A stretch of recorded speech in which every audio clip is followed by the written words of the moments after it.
I saw you guys commenting. We were actively working on some technical things, which is why I wasn't, like, responding immediately. Okay. All right. Hi, everyone. Okay. Let's get the last one going. Ayo. Howdy, howdy. See, look. Okay. So this is what I was messing with. Now that shows up. Oh, that does gotta come down over here. That should do better. Okay, cool. We got all this stuff up now. Yeah, hopefully a good stream. We're gonna get it rocking and rolling today. That's always the goal. Gotta hit the button.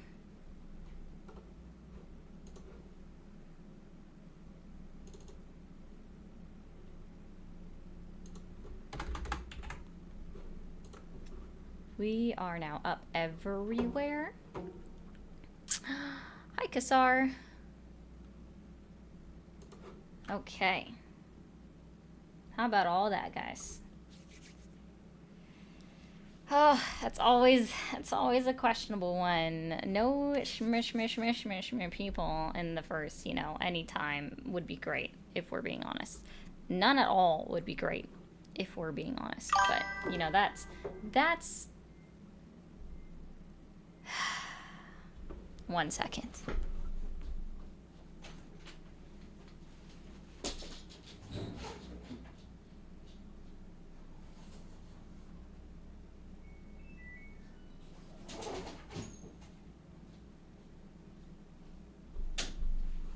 I don't have time to figure out why the washer wants to be dumb. But hey, you know, it is what it is. Ah, that would be why. That's the first thing. Summer, come lay down. Go lay down. Yes, the puppers. Come on. Up on the bed.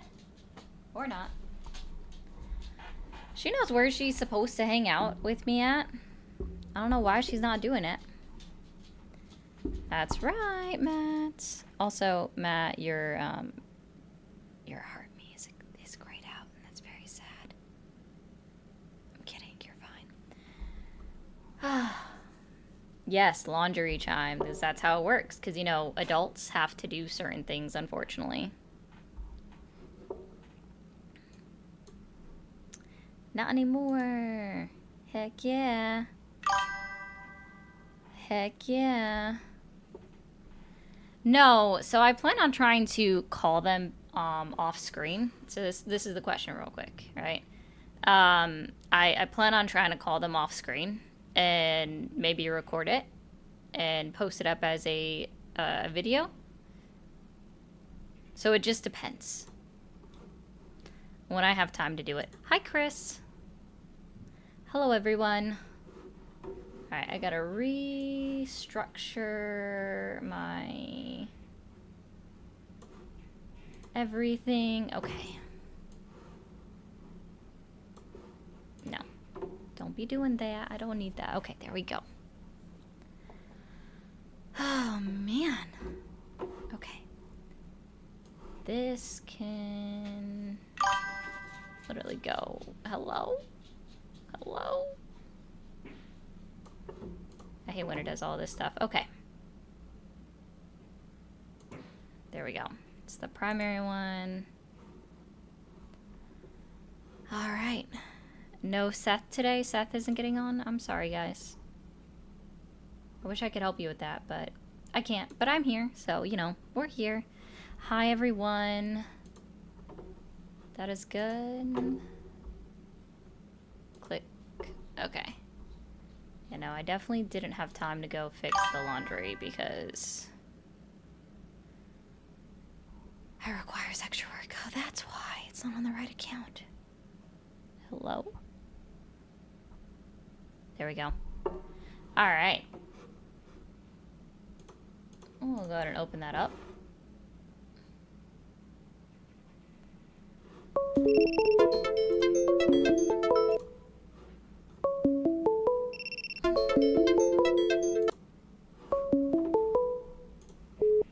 Thanks for calling the stream. Are you there?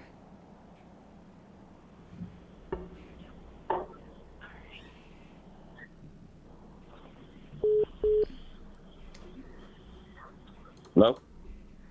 Thanks for calling the stream. Are you there?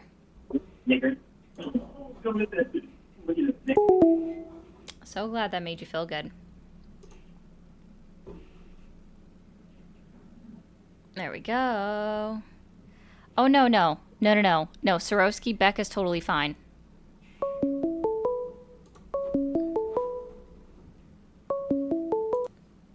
Thanks for calling the stream. Are you there? Yeah. Hi, how old are you? 50. Did you vote for Trump? I did both times.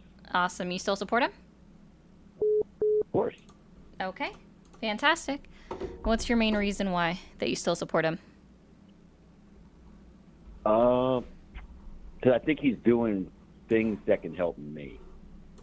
And I know that sounds kind of like selfish, but, you know, getting up to that age, looking at 401k, looking at the stock market, stuff like that. Other kind of things is kind of like, you know, just throwing shade. Immigration, stuff like that really doesn't affect me anymore.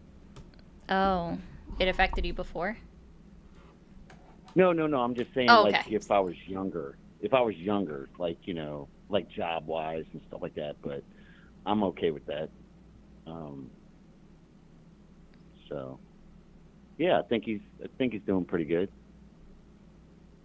And gets a bad rap, but, you know, we all have to, you know, kind of be bad at somebody.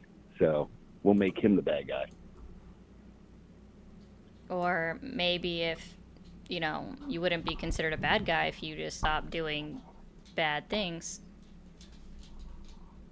Well, I mean, true. I mean, but, you know, we're all people and, you know, I live my life. Do I do everything righteous? No. Do you? No.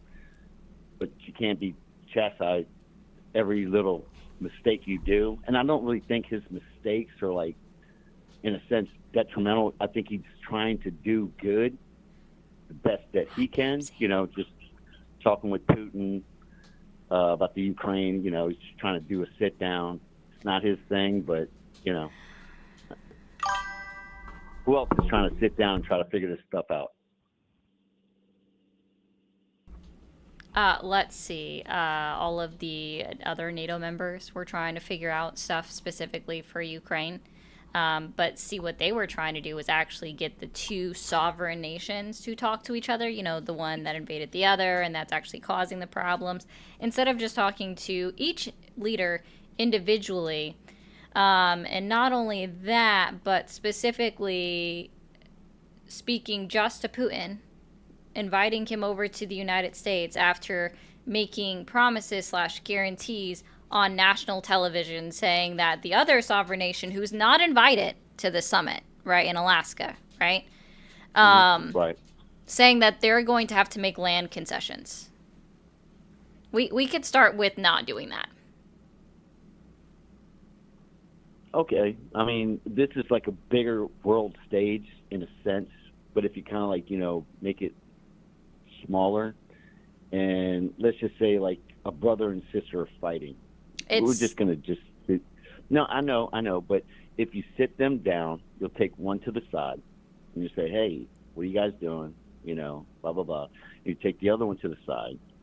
That's what you got to do. I mean, granted, we're talking about nations. We're talking about people's lives, millions of people's lives. We're talking about nuclear stuff. I got all that. But you really, as humans, you really have to sit down.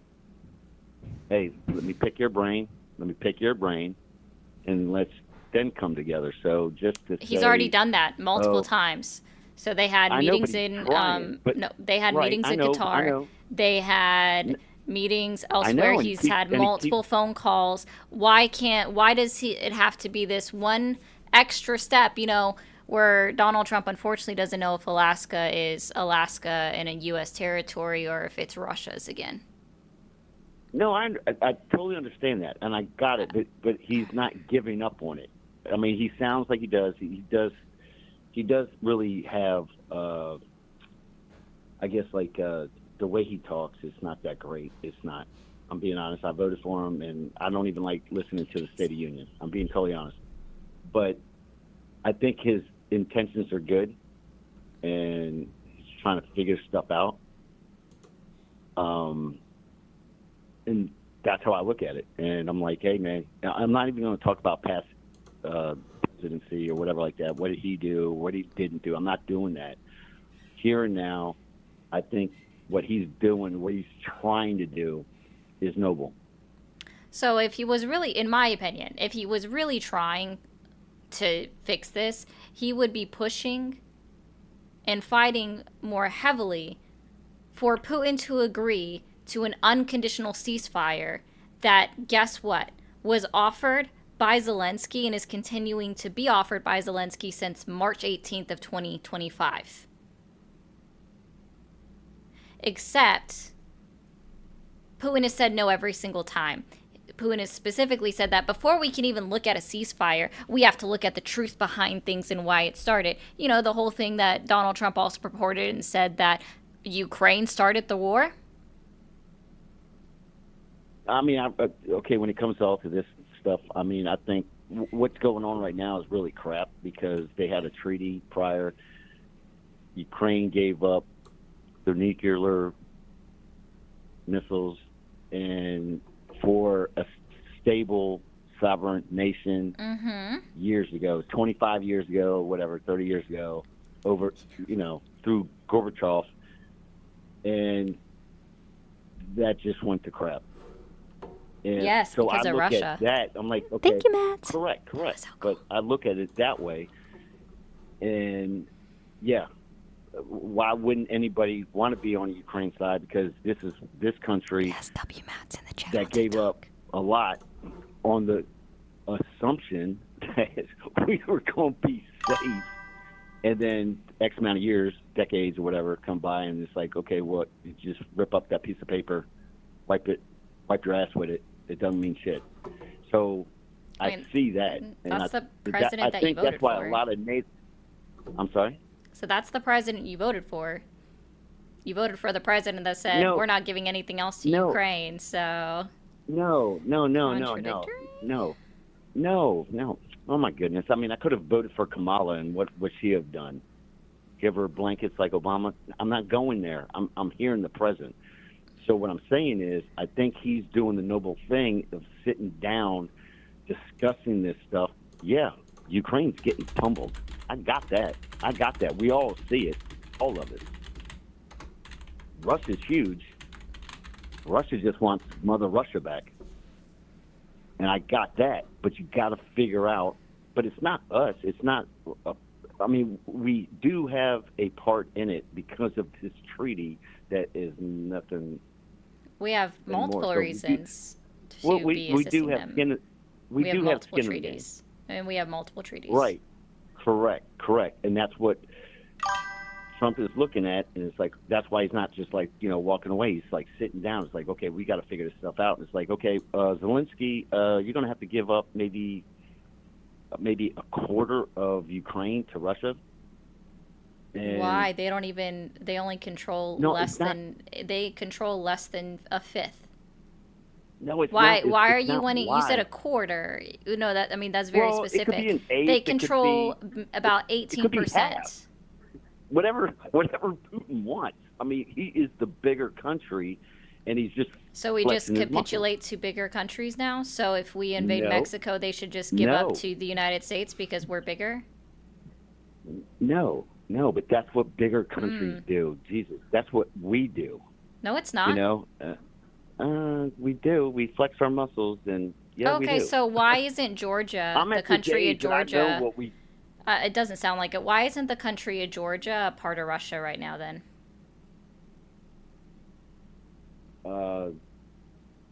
Just like Yugoslavia is not. Do you not know what happened in 2008? Do you know Yugoslavia was a country by itself? Mm-hmm. And where'd that go? It turned into Lithuania. They partnered and combined with another country. Sometimes they do It's just that, kind of like, yeah, like but that it's happens. all Russia countries. But it's Oh, they're yeah, but all that's the Russia breakup. countries. Oof. But they broke up. They broke Oh up, no, I don't think and you. that Oh, so you don't know what happened in 2008. please enlighten me. So in 2008 is when Russia backed separatist movements in Georgia, the country of Georgia, which is, it's like a very Yeah, tiny little country. A war that actually lasted yeah. 8 days. They actually did send soldiers into the area, and basically what happened was the NATO allies, while they didn't send in people, what they did was actually negotiate peace. And yeah, Georgia is still its own country because we Okay, didn't let me ask you this. capitulate to the larger country like you just suggested.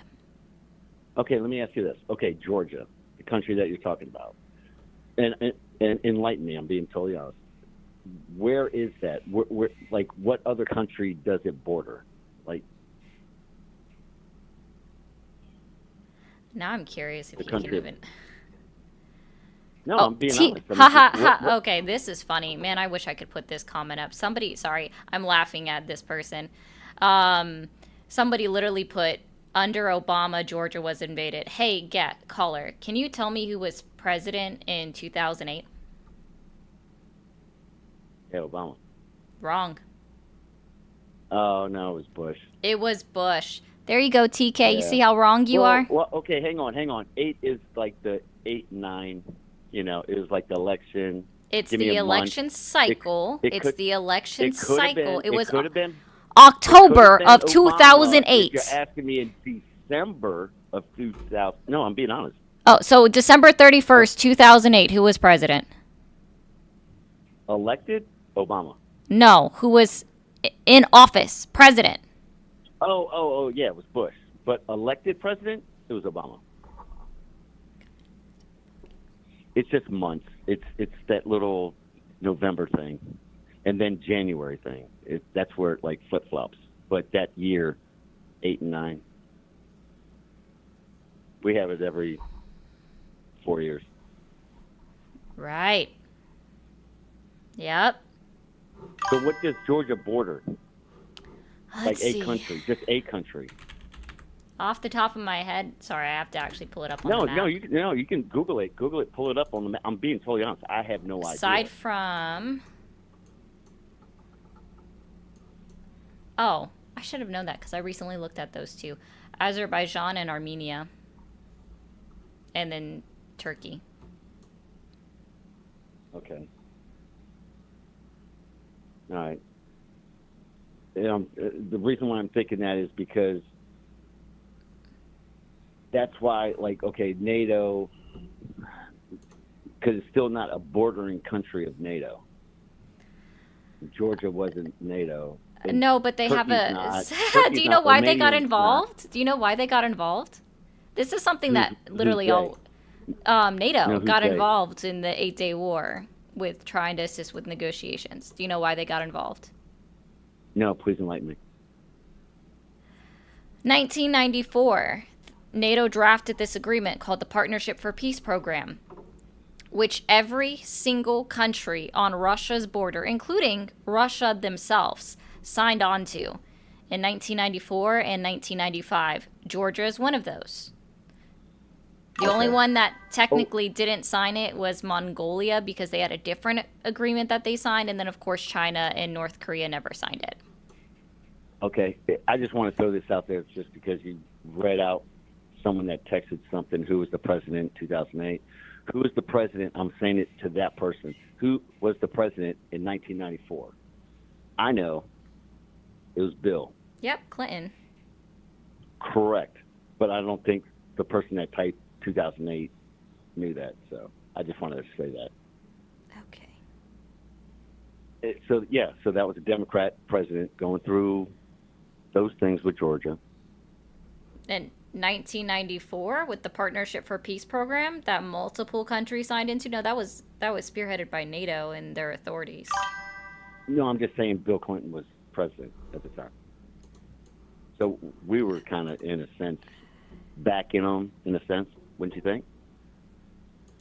Backing who, in a sense? The NATO. I mean, we are a part of NATO. Unless I fell asleep and missed something. Yeah, Trump's trying to get us out of that. Yeah, thank God Congress signed and passed a bill into law that says that a president can't unilaterally pull us out of NATO. That would literally be one of the dumbest things that you can do. I would say the dumbest, but I'm all for helping Ukraine just because of the treaty that is just, it's like egg on our face what's happening to them and what they gave up. That's how I look at it.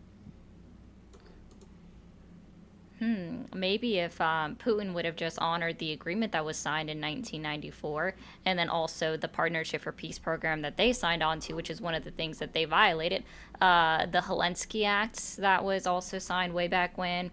Like, there are multiple treaties that were violated when Russia invaded Ukraine.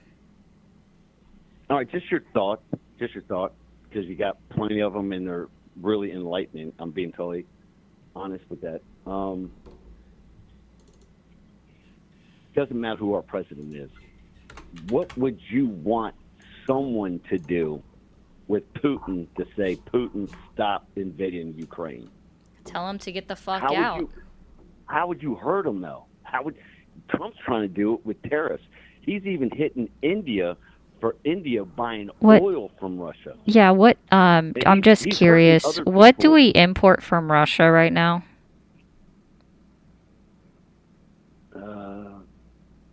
I don't know. Absolutely nothing, which is why tariffs are useless, and that's why Russia's literally come out and said Russia's literally come out and said is that the United States can't do anything to us anymore. We don't care because tariffs. We don't import anything from. We don't directly import anything from Russia, right? We're talking indirectly. How can we hurt them indirectly? We can't hurt them directly. What you just said. We don't import shit from Russia.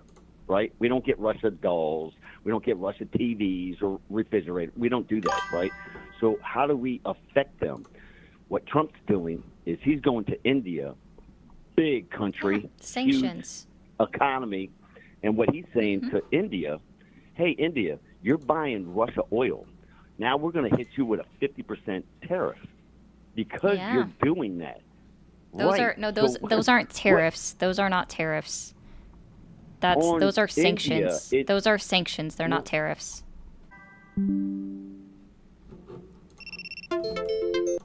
All right, guys. Sorry about that. We're back. All right. Sorry to the guy. My fiber decided to cut out for a second. Thanks for calling the stream. Are you there? Hey, is this the mermaid Ari? Yes. How old are you? I am 24 years old. I am a current grad student in history, in American history specifically. Okay. Did you vote for Trump? I did not. I just wanted to say, a very quick, really glad to see you doing what you're doing. A lot of people right now are so terribly divided over very basic facts. And it's really sad to see, especially my loved ones who are Republican. My parents voted for Trump. My mom, being Hispanic and coming from countries, they often use the argument of, oh, well, I came from a communist country, so I want to avoid communism by not voting liberal, so I voted for Trump. And I just want to say you taking the time to have pretty calm conversations compared to a lot of people that I've seen do the same thing. It's just really good to see, especially seeing another woman going in to talk about politics. Often we're kind of told, we don't know what we're talking about. So, yeah, I just wanted to say, you're doing great. I won't take too much of your time, and I'm glad to see you talking about politics and being in this sphere. Well, thank you. I appreciate that. Yeah, well, you have a good day. I hope it doesn't get too much worse with people who don't know who was president in 2008. It never fails. Thank you. That You was have a good rough. one. That was It rough. You never too. fails. It never All fails. right, Thank you. You have a good bye. one. Yes, Aslan, I agree. India is a big supplier of medication to the United States. It's very true. All right. Well, okay, there we go.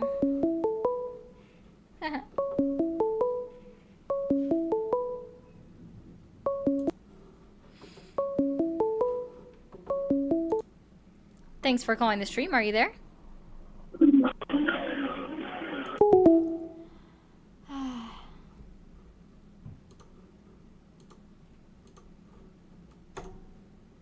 There we go. Sorry about that, guys. I don't want to do a reset on TikTok, but I might have to. Sometimes it kind of breaks everything when it goes down. But yes, Aslan's correct. You don't want to make India mad. Alright, really quickly, this is going to be funny. Hey, go tell your girlfriend how to spell causal and try again later.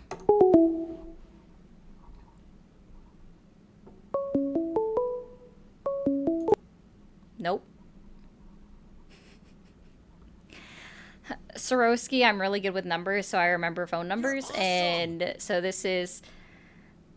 Like, I'm going to remember the person that makes the same claim and then had his girlfriend go and comment on my videos to be like, he's actually a really great person, and she doesn't know how to spell words. So I thought I would give him a hint. Thank you for the 10 euros. Thank you, Spectoria. Thanks for calling the stream. Are you there?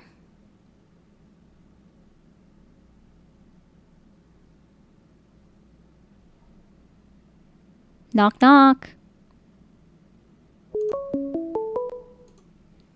Thanks for calling the stream. Are you there? Hi, yes, I am. Hi, how old are you? 32. Okay. Did you vote for Trump? I did. Do you still support him? I do. What's your main reason why?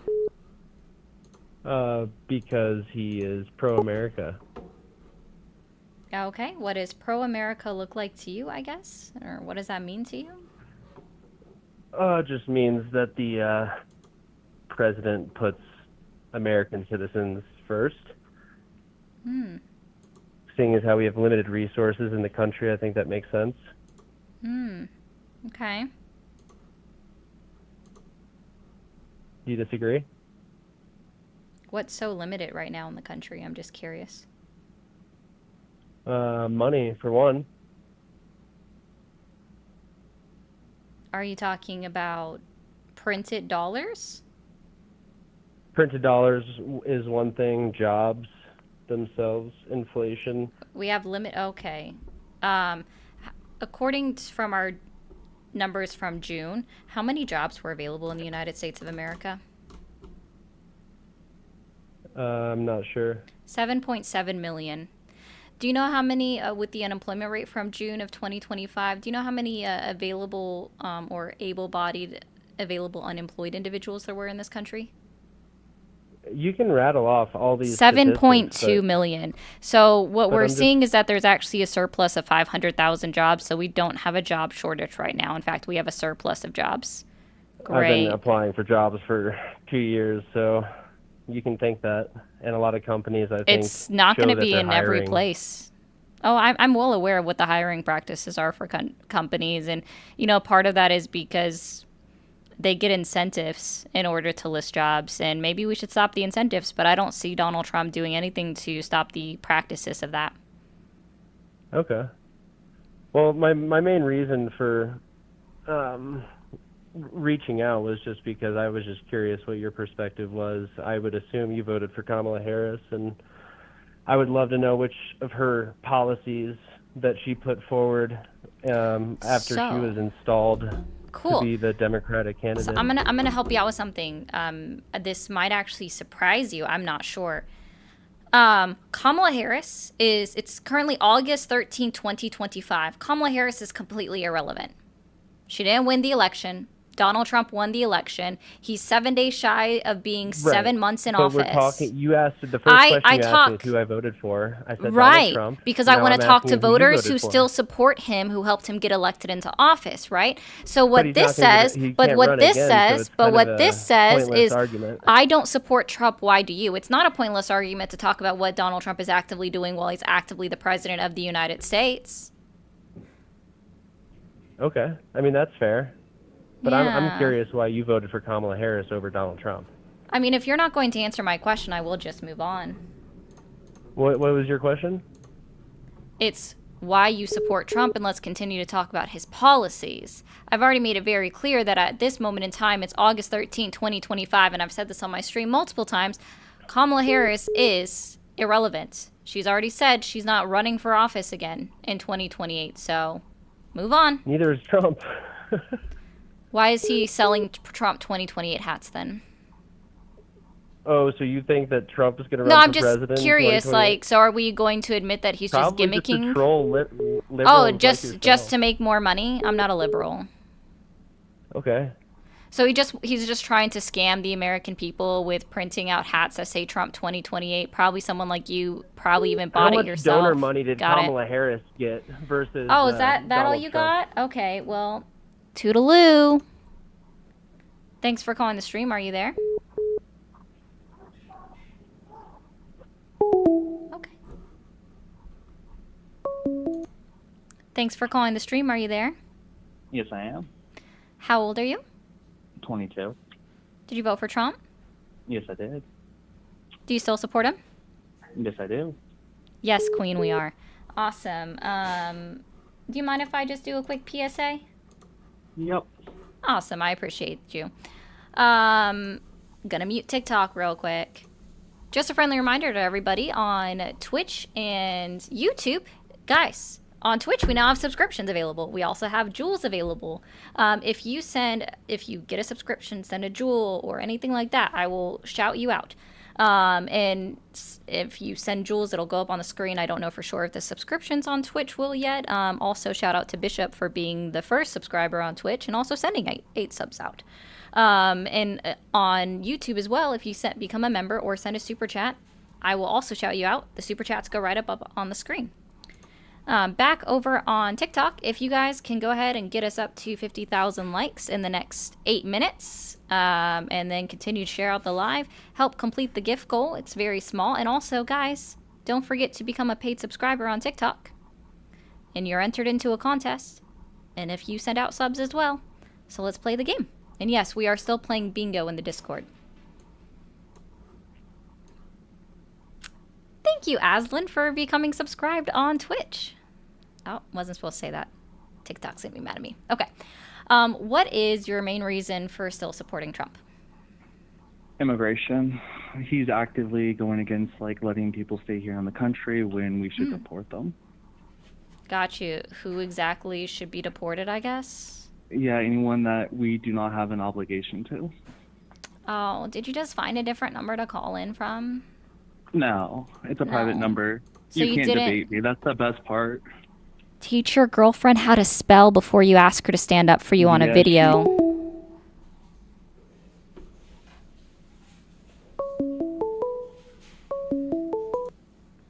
Oh. You good yet? You're awesome.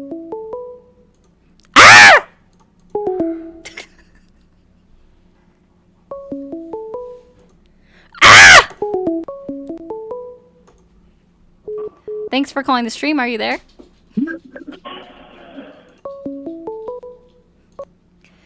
Thanks for calling the stream. Are you there? Yes, Hi, how old are you? 22. Did you vote for Trump? Yes, I did. And do you still support him? Yep. Awesome. Okay. Sorry, I'm still getting a laugh out of that. Thank you guys for, whoa. Oh, that, I forget it goes up twice. What is your main reason for still supporting Trump? My main reason for supporting Trump is due to his good looks. Very cute. Very cutesy, very demure. Yes. Gotcha. Okay, okay, okay. Do you disagree? Yeah, I do. It's the orange. It's the orange skin. I can't get behind that. It's a little bit odd, don't you think? Well, honestly, I think it's kind of cute. Okay. Thanks for calling the stream. Are you there? Oh, well, you hung up on your own. Thanks. Thanks for calling the stream. Are you there? Yep, How old are you? 43. Did you vote for Trump? Yes, I did. Do you still support him? Say that again? Sorry, do you still support him? Yeah, I'm still supportive. Can you stop the stream in the background? I did. Oh, okay, cool, thanks. Thank you, Aster, and thank you, Ralph. Aster for the $9.99 and Ralph for the 99 cents. Okay, what's your main reason for still supporting Trump? He's done more in the first 3 months than the president did in the whole term. Like what? Well, you name it. All the way from Social Security to immigration. Everything, everybody was too scared to What say. about Social Security? It's getting revamped for the people that actually need it, and the waste is going away. What waste? The waste where they're giving it out, and people that don't need it, don't accept it. How do you know if someone doesn't rip-off. need it? Well, that's the thing. I wouldn't know, but if there was guidelines to follow, which they weren't following, obviously, people were dead, and they were still getting it. Oh, do we actually have proof of the fact that there was like Social Security being paid out to people that were dead? Was Yeah, we that have proof proof. relief? Oh, where's the proof? No, it Where hasn't can I been find released it? to the public. Oh, so we don't have proof. Well, I'm sure to be there, just like everything. Oh, it just thoughts and vibes? Okay. Can you remind me, how old did Donald Trump, when he was standing in front of the joint session of Congress, tell the American public, how old were these people that are receiving these, that are dead, that are receiving these Social Security benefits? I believe it was all the way up to 400 years old. Oh, 400 years old. Okay. Can you help me out with a few things real quick? Sure. Okay. When did we sign the Declaration of Independence?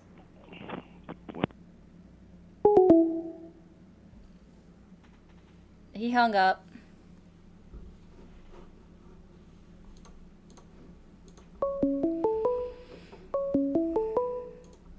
Thanks for calling the stream. Are you there? Hello? Thanks for calling the stream. Are you there? Yeah, I'm here. How old are you? I'm 49. Okay. Did you vote for Trump? Yes, I did. Do you still support him? Of course I do. You do? Okay. What's your main reason why? There's a lot of reasons why. Just let's start with your main reason that you still support him. Main reason I support him is I met Trump in 1989 in Washington, D.C., where I'm from.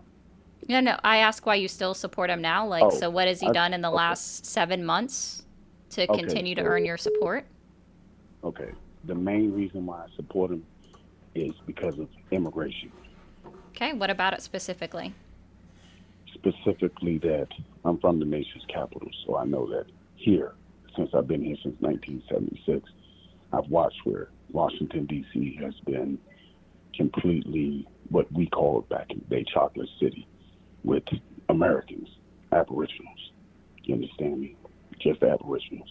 And I've watched immigrants, not just Latins, Russians, Ukrainians, many different nationalities come here and have taken over our city. Pretty much Ethiopians own all the tobacco stores. They're given things that we have struggled our whole life to try to get, and I've watched it change. And then the other thing, he's broken down the crime in the District of Columbia, and I watched the crime go from not bad to worse. So I support Trump just for the fact that he's getting rid of the crime on the streets. My car got stolen 3 months ago. So I hope you got support your that. car back. No, I actually didn't. I hope your insurance paid it out then. Yeah, I did, but I really needed my car. So, but hey, You know, I mean, I'll say this much: in all of the years that I have watched Reagan, I watched many different politicians. I've met Mitch McConnell. You know, I'm like I said, I go around a lot of little different circles. You know, DC. You know, we deserve a different type of change. We really do. We deserve that. You understand? The district, and if it means that, you know, people are getting carjacked, young kids are going on the buses and the metro with face masks and ski masks on. We know that they carry switches and guns and stuff of that nature. You know, I don't want nothing to happen to my family, so I support certain things that he does. And I can guarantee you, when Biden was in office, it was not happening here. It was extremely dangerous. You understand me? When Obama was in office, it was extremely dangerous. When the Clintons was in office, it was dangerous. I can tell you by being a black man. You understand me? So, you know, I support certain things. You know, I support certain things that he has done. I've sat there and done research. I own over 3,000 law books. You know, and the other thing I can say is he does at least go by the code of the law. You understand me? Now, whether some people may not agree about his laws, you understand me? But he is doing at least the letter of the law. You understand me? Would you consider the Constitution to be law? In actuality, a lot of people don't know the Constitution, but I'm very well adapted in it. And it was actually called the Constitution for the United States of America. And that's not a disrespect. That's actually lawfully the truth. So I do support the Constitution, but the Constitution is not actually law, because in the Constitution it tells you that treaties are the supreme law of the land. So, you know, just respectfully, you know, treaties. So that came Oh, wait, from so the we don't Constitution. have laws? We just have treaties? No. We have laws. We have laws. The United States Code is the laws. The Code of Federal Regulations is the law. You understand me? Law. But in actuality, the word law really was an acronym standing for land, air, and water. So I just want to be clear, the Constitution isn't the law of the land, is what you're telling me? No. It's not the law of the land. Awesome. No, we the people is, which comes from the Iroquois and the landing of the Lenape. Is that why, like, even with, if you go to Senate's website, they call it the law of the land? Like, I'm so confused. The Constitution, one of the articles of the Constitution, listen, one of the articles in the Constitution says that all states shall be ran under a republic form of government. It was the Democrats that took out the Pledge of Allegiance. It even says I pledge the allegiance to the flag for the United States of America. The Pledge of Allegiance wasn't even invented until about 1879. It was the first iteration of it. And then it wasn't even adopted until the 1950s after it's a change. So that's not true at all. I know. But then there was no Democrats, though, love. There was no Democrats. It was only Republicans. And the first Democrats, it's proven that they were mostly Europeans. The first Republicans were melanated like myself. So people got to understand that it wasn't Europeans that created the Constitution. And to be honest with you, George Washington was not even the first president. We want to be honest. He didn't become the first president until 1789.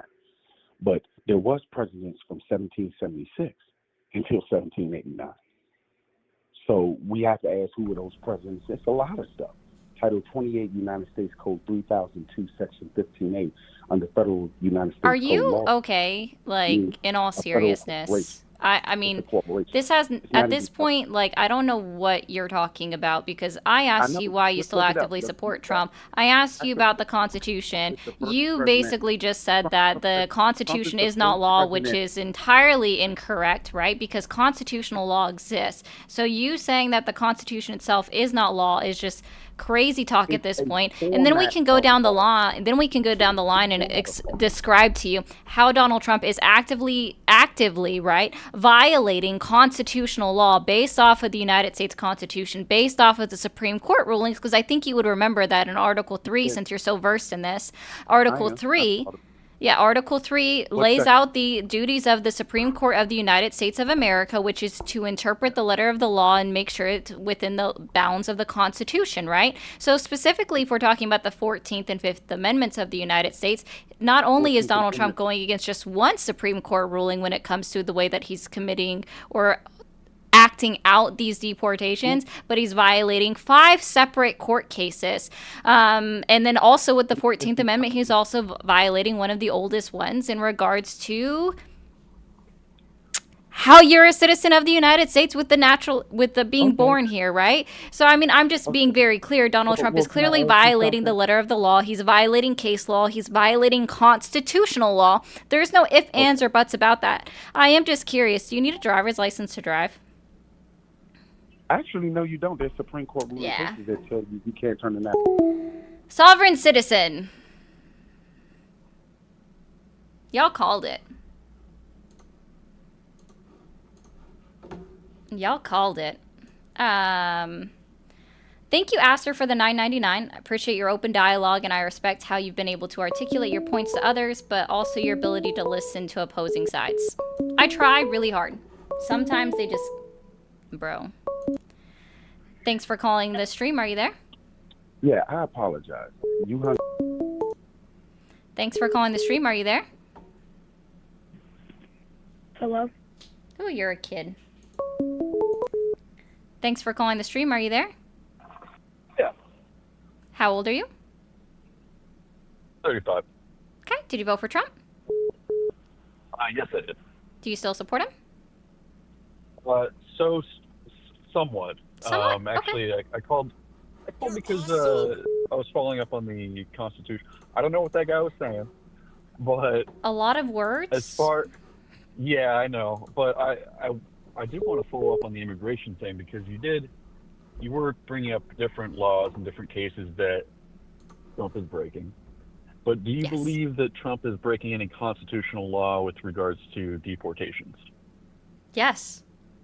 The 4th and 5th Amendments, and also the 14th. So primarily, and I'm not talking about those that are subject to removal. I'm talking about specifically when you're accusing individuals of a crime, like being part of a gang, you have to afford them the right to due process, right? Right. Okay, he's not doing that. When it comes to illegal search and seizure, when we have evidence of them breaking into someone's house, right, without a search warrant, that's a legal search and seizure to try to find an immigrant. There's actually, gosh, I wish I knew her name so I could find the video, but there was one house that they went into looking for a woman's husband, a woman who's pregnant with twins, and she was actively in the shower when ICE just went into her house without a warrant. So we have evidence of him and his administration enacting policies in order to, quite in fact, violate the 4th Amendment of the United States Constitution. And this one's on a citizen, so. Can I ask? Okay, I got 2 questions then, because I'm really curious. Oklahoma, so thank you. If people were in this country that were not here legally, under any legal protection, they literally had hopped the border and had not been naturalized or anything. Mm-hmm. Do you believe that they are deserving of any protections that would require a warrant in that case? Yes, sir. You want to know why? Because the Constitution doesn't say citizen, it says all persons. All persons what? All persons visiting the United it just States? says all persons. Residing? Here we go. 4th.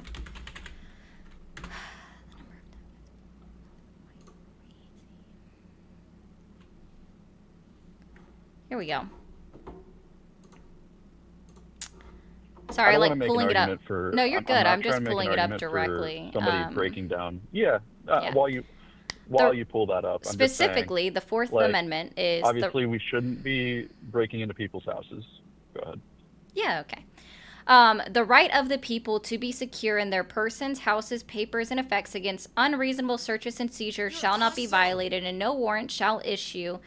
But upon probable cause supported by oath or affirmation, in particular describing the place to be searched and the persons or things to be seized. So that's where it's saying, like, you need a warrant in order to do all of these things.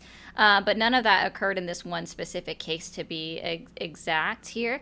But it says the right of the people. It doesn't say citizens. And the way that this has always been interpreted by the United States Supreme Court is that it means it applies to every single individual subject to the jurisdiction of the United States of America, not just citizens. Subject to to the jurisdiction Okay, well, means that you're people that within are the here, you're within the boundaries of the United States, so within our borders. Because just like if you were to be accused of a crime in another country and you're there on your visa, or you're just there on your passport visiting, coming in and out, you're still entitled to the right to due process in other countries. So.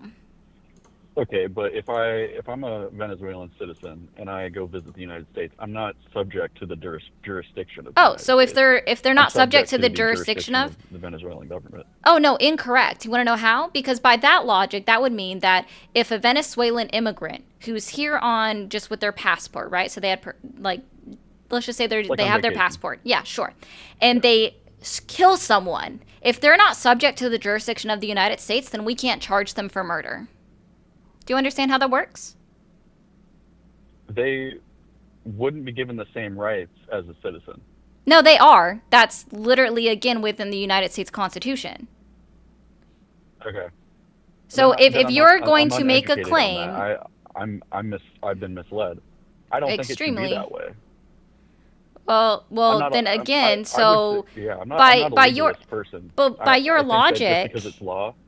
but by your logic, then if I was an immigrant from Venezuela and I were to unalive someone, I wouldn't be able to be charged with a crime in the United States of America because I am not subject to the jurisdiction of the United States of America. Do you see how you step into murky water with that idea? It doesn't work that way. So you can't have it one way or the other. You can't have it that they're able to do whatever they want. Extradition. The United States already. So just to be clear, tries you don't to even try want them. Yeah, we do, because it's subject to the jurisdiction of the United States of America. Very similar to, again, every other country in the world. If you commit a crime in their country, well, not every other country. We'll just say at least the G7 nations off the top of my head, at least the NATO countries off the top of my head, they all have the right to due process enumerated within their laws and their constitution that says that all people are subject to the right to due process if they are accused of a crime. So, and because you're within their jurisdiction, right, they still get accused and go through the process of going through the trial to make sure that they are, in fact, the one that unalives somebody or robs something. I'm not asking if you know this off the top of your head, but if you do, great. Do you know how long that's been in effect? Because that seems like a pretty modern way of treating the Constitution? people that are foreign criminals. Cool. Yeah, let me go back to the very Constitution. first. Yeah, it's within the interpretations of the letter of the law within the Constitution. Yeah. Hold on, let me find the exact case names. I do keep notes of these.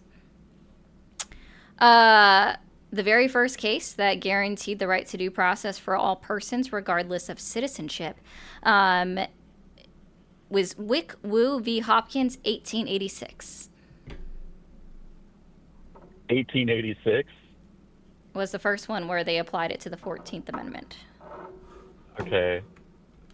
Weren't we, I don't know what law it was, but just 10 minutes ago on a different call, weren't you just talking about how, you were saying some law, I wish I could remember it, I'm not as thorough, but you had brought up that law was only invented just, 100 years ago or 150 years ago. No, I didn't. In 18 something. Oh, no, he was talking about the wrong. Pledge of Allegiance, and he was wrong about when the Pledge of Allegiance started, which is not a law. Well, I don't think he even made any I'm not, he didn't I mean, make any technically it was postulations about signed when it was into started. being by Congress, so I guess it's a law. But he was just being completely inaccurate about when the United States Constitution, or not the United States, when the Pledge of Allegiance was put forth into being, and specifically said to the Republic, one nation under God, et cetera, which was 1954. Gotcha. I think, okay. I guess back to the opinions of the callers and stuff. I can give you my opinion. I agree. If a woman is here illegally, if she's just in her home and there's no warrant, it's an American citizen. I can agree. That even if it's not an American citizen, I'm going to give you a little bit more leeway. I agree that if there's no warrant for their arrest, we shouldn't be breaking into their houses. I don't know how often that's happening, but if if you were to see They have one government, instance where somebody broke the guy's ankle. The ICE, yeah, I'm sure trying that to arrest him, they broke his ankle inside of his own home. yeah, it's not okay, right? Yeah, this If is happening everywhere. I'm just going to throw in hypothetical.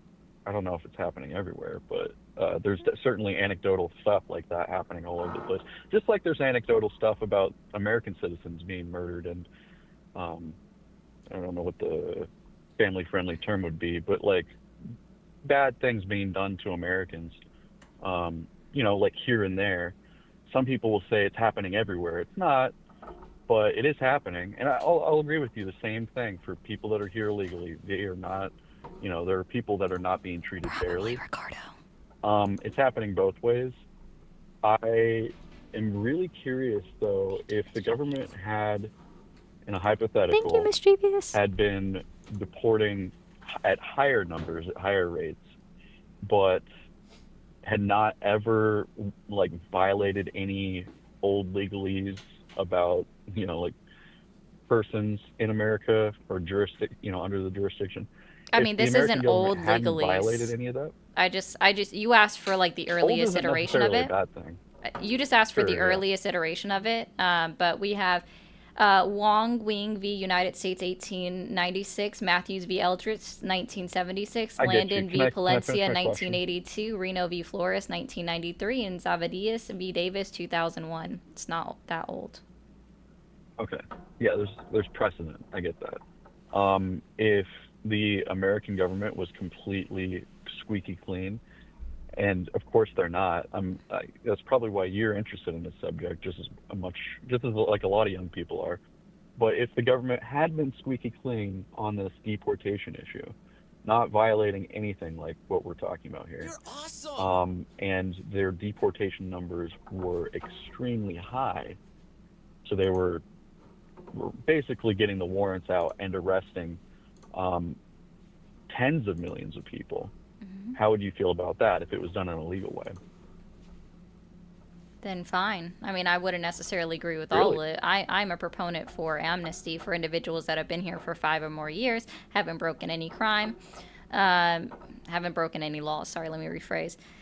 And yeah, I would support them being granted amnesty, which just puts them on a road to citizenship. It doesn't guarantee their citizenship. Well, Trump is doing that for for certain groups. Any illegal that's worked in agriculture is being looked at for amnesty. No, they're not. Not according to the lady that oversees the Department of Agriculture. She said absolutely not. She spoke out against him that very same day and said, no, we're not doing amnesty for anyone. It's not up to her. Department of Agriculture, it would be up to... Department of Agriculture, certainly not the Department of Agriculture. Uh-huh. No, the citizenship status, whether you're pending or not, it's not up to the Department of Agriculture. Come on. We can agree on that. How about the Doesn't Department matter of what she says. Homeland Security Secretary, Kristi Noem, who specifically said there will never be amnesty under Donald Trump? Borders on Tom Homan says that there will be no amnesty for undocumented farm workers. Have you ever seen a situation where Trump disagreed with somebody and maybe he got what he wanted anyways? He's still able to get these things, and he did say that's what he wants to do. He wants to give amnesty to. No, he wasn't talking about amnesty. Do you know what he was actually talking about? If it wasn't amnesty, no, I don't know what he was talking about. It was basically granting them the right to work here. That's not amnesty. He wasn't even talking about work visas either. The verbiage that he used was akin to referring it to slavery. Okay.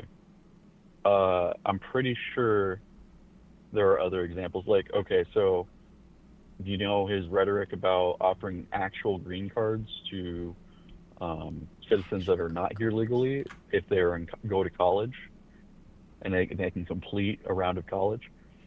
He's talking about doing that as well. Those are student visas. No, he said green cards. Okay. He really did.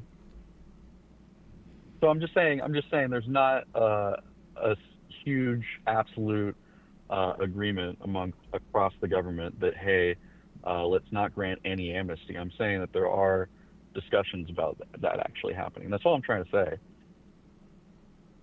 And a lot of it came from Trump. Sure. In regards to agriculture and in regards to the 4-year colleges, that happened. If you're so quick to look things up, look that up. Like you could look up Google. Yeah, you could Google right now Trump, his name, either amnesty or green cards, 4-year colleges.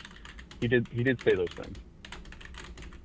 Now, whether it was just rhetoric or whatever, or he's just like throwing out promises that he's not going to keep, I'm with you. I think he does break a lot of promises, but I'm just saying the government is not on the same page when it comes to this stuff.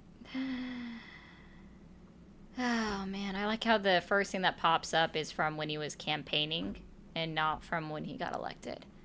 Let's see. And you would think if he, yeah, I remember he said that when he was campaigning. I know you're still looking and that you got to focus, but I just want to say, like, he said that when he was campaigning, which you would think that would shoot him in the foot, amongst his voter base. But, he still, as we know, won. Yeah, I can't find anything from him being in office saying that he was going to give them green cards. Everything is from 2024. One is basically talking about the broken promise on Fortune on June 5th, 2025, saying that he would give green cards to foreign students who graduated from college, but it hasn't been enacted yet. Literally 2024, 2024, 2024. Yeah, it's not a priority. Hasn't been talked about. I mean, that's pretty recent. It's not like he was talking about it in the last election, like 2016, 2017. This is for this cycle. I wouldn't expect it to happen. I'm just saying. He said these things. Not since he's been inaugurated into office. Or even since he's been elected. Yeah. He's been in office for 7 months. Yep. But for this cycle leading up to it, that's one of the things he was talking about. Yeah, and then hasn't mentioned it since. I don't personally. And what is funny though is I wouldn't agree that amnesty is good for anyone. I think 5 years is a good filter, but shouldn't there be other things like? Being able to communicate in the United States, having a clear criminal record. I think he might have said that. I apologize if he did. But these are other things I would consider, right? If you're going to grant amnesty for millions of people that wouldn't otherwise be here, you would want complete assurance. Otherwise, then yeah, I would say complete assurance of what? If it's a criminal, you don't want to pay tax dollars to house somebody because you had to give them amnesty and give them citizenship. So you wouldn't necessarily just give them okay, they were here for 5 years, but they committed prior crimes, and we ended up arresting them after granting them amnesty. We have to keep them here. We can't deport them now. No, unless they've up until I don't think people realize this. Up until they've gone through their entire naturalization process, they're subject to being deported if they violate the law. And if they're convicted of violating the law, they get deported. Granting them amnesty just gives them a pass for violating the first law of 8 U.S. Code 1325 of crossing the border through a non-port of entry and not meeting with Border Patrol. That's what amnesty does. It puts them back on a pathway to citizenship, right? But if you are a green card holder, if you are a work visa holder, if you are a tourist visa holder, parolee seeker, asylum seeker, TPS, refugee, if you break a law and you are convicted of breaking that law, then you get to be deported. Oh, all right. You agree with that? I'm guessing, right? Yes. Okay. Same page. Are you familiar with the Hart-Celler Act? The 1965. Hartfeller Act? Yeah. Like Related to H-E-A-R-T? immigration. Yes. No, H-A. Yeah, I don't know. Seller, I got didn't it. catch it, but H-A. Yeah. So. Yeah, While that you're was reading that, that's like the oldest. Yeah, no, I didn't know what it was called, but yeah, no, I knew. See, that's the thing that I talk about all the time is that our immigration laws haven't been updated for 60 years. Yeah. And that update wasn't the best update, I wouldn't say. Why? What part did you And not like? it is. Well, if we're talking about like constitutional law and No, the just what part do you foundations not of like? America. Oh, what are the Well, I'm foundations getting of to that. America? Yeah, that's part of it. The foundations of America? That's a broad question. You use the term, But so well, let me finish my thought, like even train of thought. So all I'm saying is, what are my issues with the Hart-Celler Act? forget to hit the red follow button, Well, guys. So we're talking about the foundations of America now. Well, one of the foundations of America, when the founding fathers were forming the Constitution and trying to form a country, they, just like any other country, whether you're India or whether you're Venezuela, you generally want, if there's going to be new people coming into a country, immigration, and immigration is not a new thing. That's something that all countries have dealt with and managed and actively handled. And the reason for that is because if you have, say, India, you form the country of India and you have the group of people that make up India, their culture, the way they think.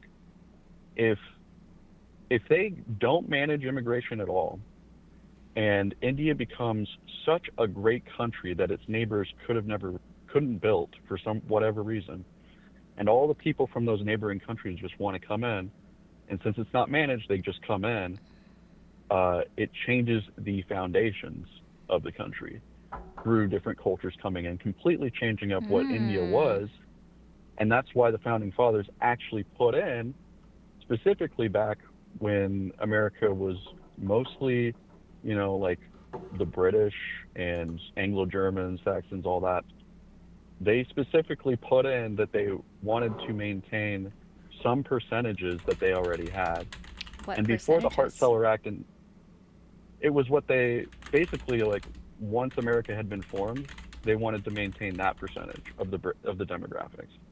So up until 1965, the immigration quotas specifically kept in mind, basically, like say if your country was 60% like yeah, Indian, so if you're and then referring like to the 80% Naturalization Act of Chinese, 1790, it was specifically any alien being a free white person, right? Wasn't necessarily talking about specifically Europeans, because at the time we still had slavery, right? In 1970, you would agree with slavery? This is not just related to that. This is not just related to 1790. No, that's the only So thing up- that we up have until- to go back on as far as your claim that they specifically only And also, wanted no, this that's thing. not the only thing. The typical immigration policy is also what you can go back to. And that was every year prior to 1965 when the Hart-Celler Act was enacted. The Hart-Celler Act let me try was asking enacted let me to try asking you undo this. the yearly immigration quotas that our country did. And so if you had 80% Indian and then like 20% Chinese, what you would have is immigration policy. Hey, if we're going to accept more people into the country, What continent 60% is India of the part yearly of? immigrants that we would accept would have to be of Indian descent. What or continent related. That's is all. India a part of? Asia. Okay, great. Just making sure you knew that you were mentioning two Asian Antarctica. countries. Yeah, it's Asian. Yeah, I just wanted to make But- sure you knew okay. you were referencing two Asian countries. It was very odd that you said there. Do you happen to know what the rejection rate was at Ellis Island? No, but I'm sure it was pretty high. You would be depending on, inherently wrong. The rejection rate through Actually, Ellis yeah. Island was less than 2%. Okay, who were most of the people coming through Ellis Island? Why don't you tell Europeans. me? Oh, it was also Asians as well. So if it was such this big deal that we have people coming in from other countries with different demographics and different backgrounds, why on earth would the rejection rate through Ellis Island have only been at 2%? Less than 2%, really. Because most of them were Europeans. What's You so said that there significant were about you Asians that saying, came yeah, there through, were Asians. Yeah, there were also, but guess what? there There were were not also mostly Latin Asians. American individuals that also came through Ellis Island. So it wasn't Yes, just because we subject to had all them. those groups Right, it was already. We had all all of those them. groups in America Fantastic. already. Yeah. It was also African individuals that came over here as well. Like people from all over the world More came than in through Ellis Island. So why do you keep bringing up European? Can you tell me why? I think there's something because most of significant the there. country was European. No. What else is there? Come on. I know that there's more here. Most of the country was European. And what's so special about That's what being I'm trying to tell you. European? And that's not what I'm talking about. I'm talking about the immigration policy. So if you have, like, you didn't like the Indian Chinese example, but this is how all countries generally do it. They they basically manage their immigration, and so if they have a certain percentage of a demographic, they say, hey, for this year, if we're going to accept 1 million people into this country, let's make 40% of them this. Let's turn away. And once we reach that point, we don't accept any more. We accept others. And that's what they do. And America isn't the only country that does this. Well, America doesn't do it anymore, but other countries still do. What don't we do anymore? Maintain that standard for like immigration, like having a strict We don't? to the 1-to-1 ratio type of thing. Ratio of what? No, we don't. Ratio of demographics and backgrounds What demographics? that America was. Describe them to me. Be very, very, very specific. What demographics?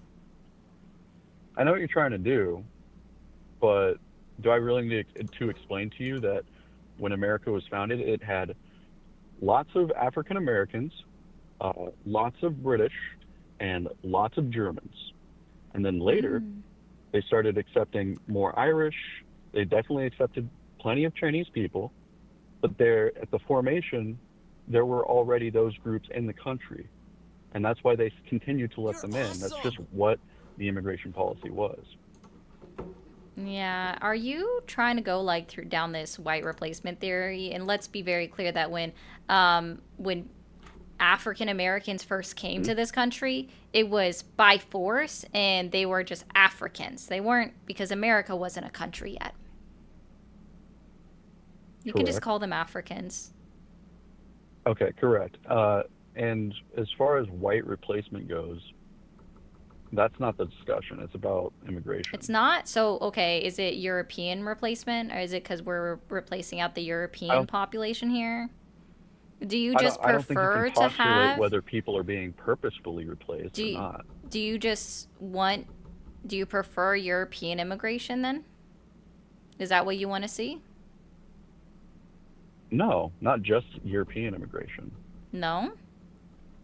No.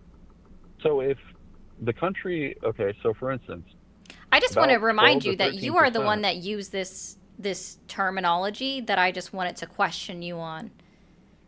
I'm not using any special terminology. It's just the terminology You of did. the truth. I'm not using a special terminology. I'm not using a rhetoric that was invented on Tumblr. This is rhetoric. These are words and definitions that have been used for all of time, as long as the English language has been around. So I don't know what kind of terminology you're accusing me of using. The phrase that you used, what was it? Which phrase? It wasn't Like ideology. No. Or like what am I talking about here? That you're so I don't know. You've gotten so uncomfortable. far off the beat. Dude, I'm not uncomfortable. You're the one that's showing your ass on the stream, not me. Like, Okay, what am I showing to you? Because you seem to be seeing something that is out of the ordinary. I'm telling you that I would like an ordinary immigration policy. which would be that what? is That the I think same I that think most the words that countries you have. used were American You're asking me a values. question and you're cutting me off. No, when I'm giving you an trying to answer. remind myself You the asked words me, that you you asked me what used. kind of immigration policy I would want. Can I answer you? And if you don't want me to answer, then go ahead. But can I answer? The type of immigration policy that I would like is the typical one that most countries have today, and all countries Name the country and then had tell me what it is very prior. specifically.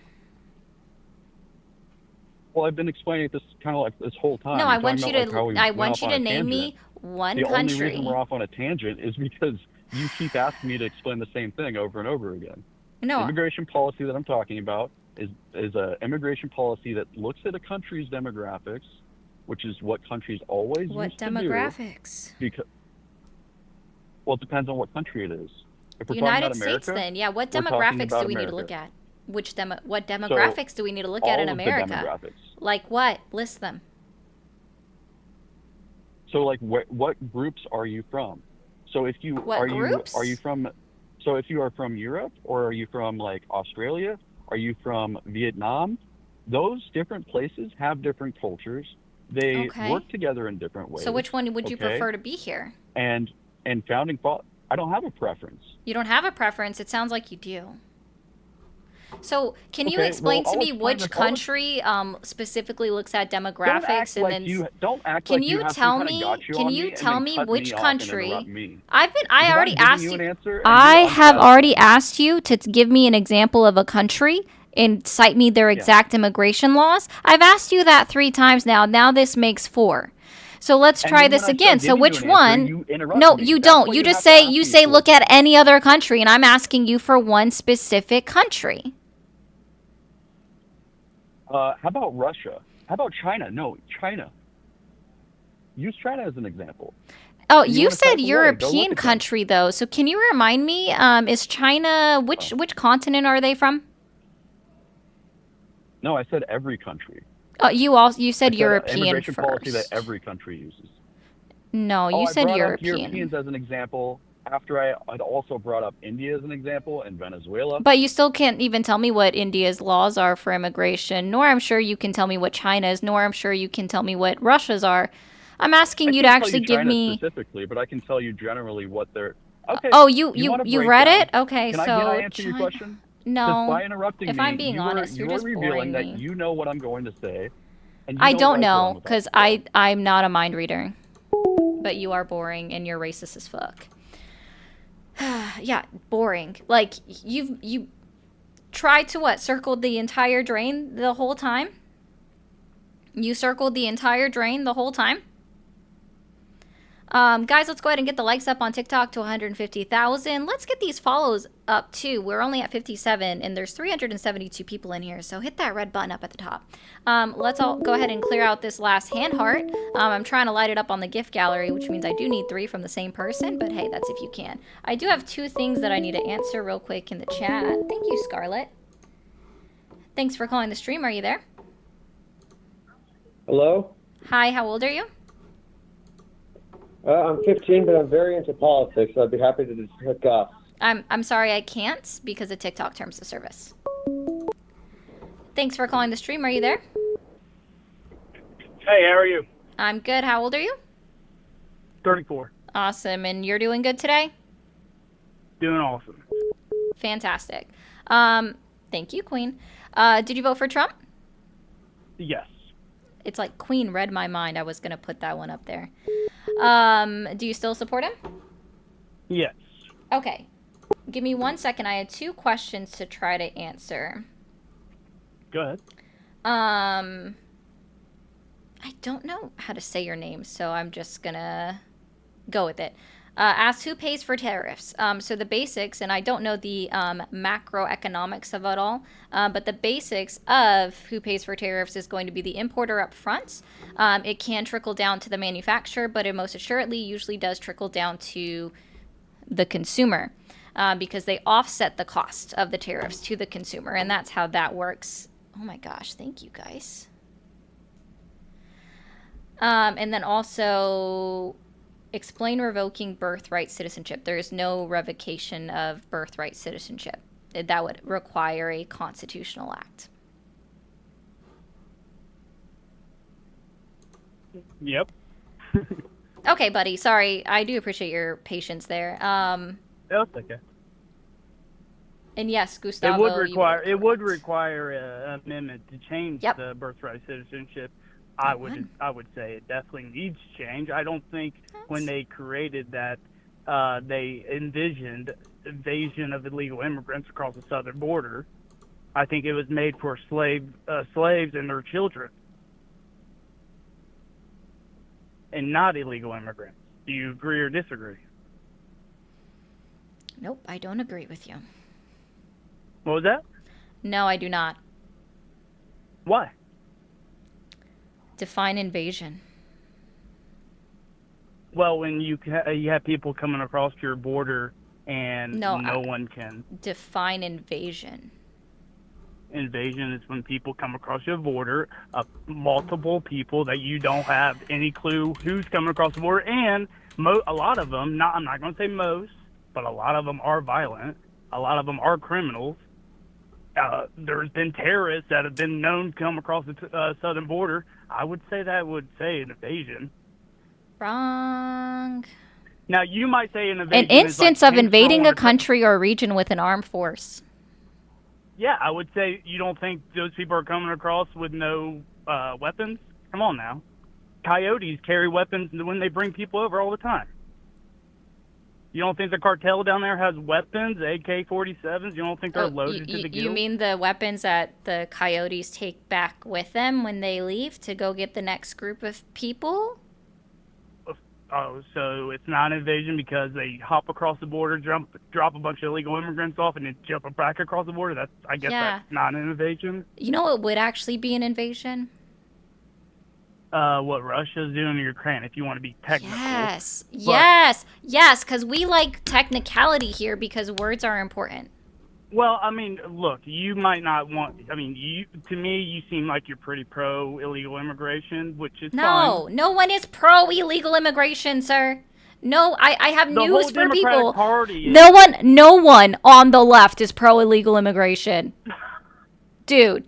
Give me a specific name and then cite the exact quote that they said that said we're for total open borders, everyone can come in. Tell me. Well, for the simple fact that they don't even use illegal immigrants, they use undocumented immigrants. Because no one is illegal on stolen land, sir.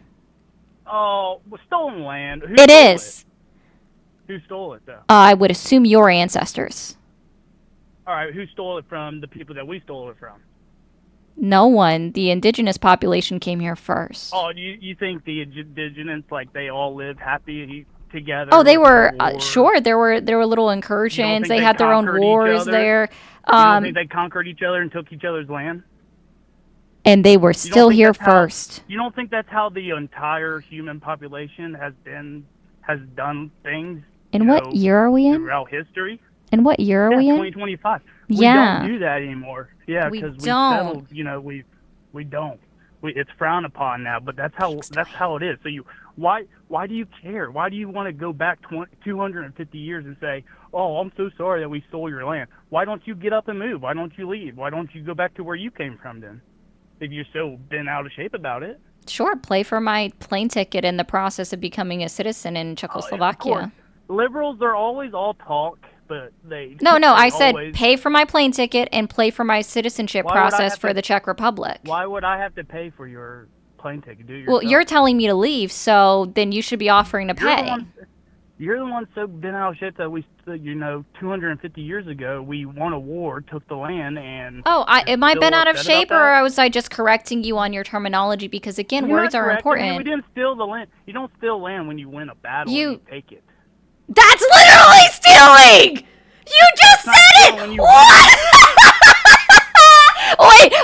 Wait. When you conquer the land and you take it. When you take it. That's literally stealing. That's literally stealing. So if I went into your house and I knocked you out and I just took your PS4 or I don't know, your PS5 or your TV, is that not stealing? Oh, so I guess we shouldn't have okay. Got it. That's stealing. Thank you. We stole West Berlin from the Nazis, because that would have been stealing if we would have, took over the German government from the Nazis. It was their land. It was their government. They got elected to be the government. We stole it from them. How dare us steal that land? Yeah, maybe because You they were. make no fucking Did we? sense. Oh, now we stole Germany. Got it. That's hilarious.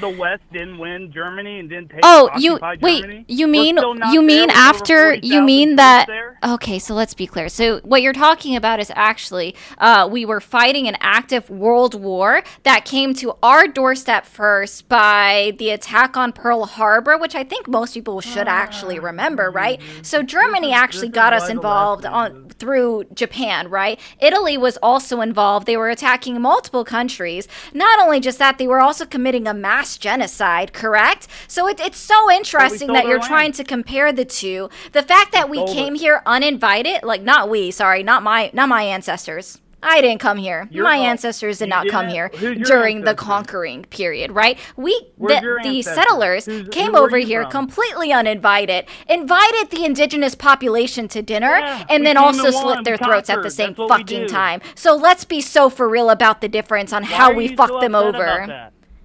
We came over and we created the greatest. Fuck you. If you can't have any respect for the indigenous population, fuck you. If you don't understand the difference between us conquering a country where we weren't wanted and slaughtering people, and the difference between that and a fucking world war where our sovereign soil was attacked, fuck you. Get off your white privilege. Said by the white person.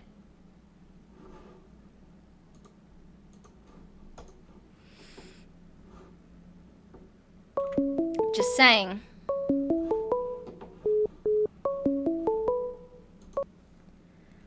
Thank you. Thanks for calling the stream. Are you there?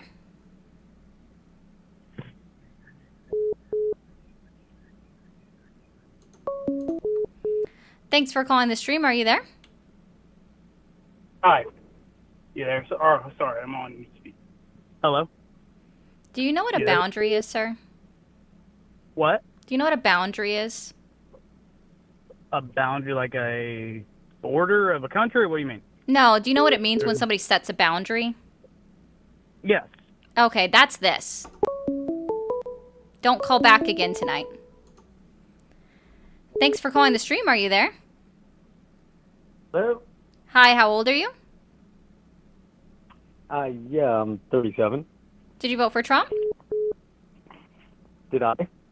Yes, did you vote for Trump? Yeah. Okay. Do you still Yeah. support him? Yes. Awesome. What's your main reason why? Oh, also, I want to be clear, guys, that he's still trying to call because he doesn't know what boundaries are.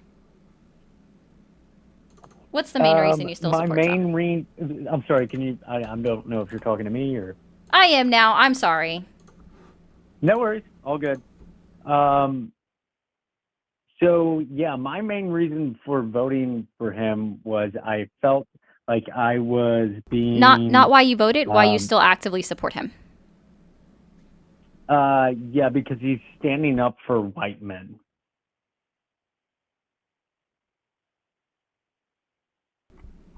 Oh.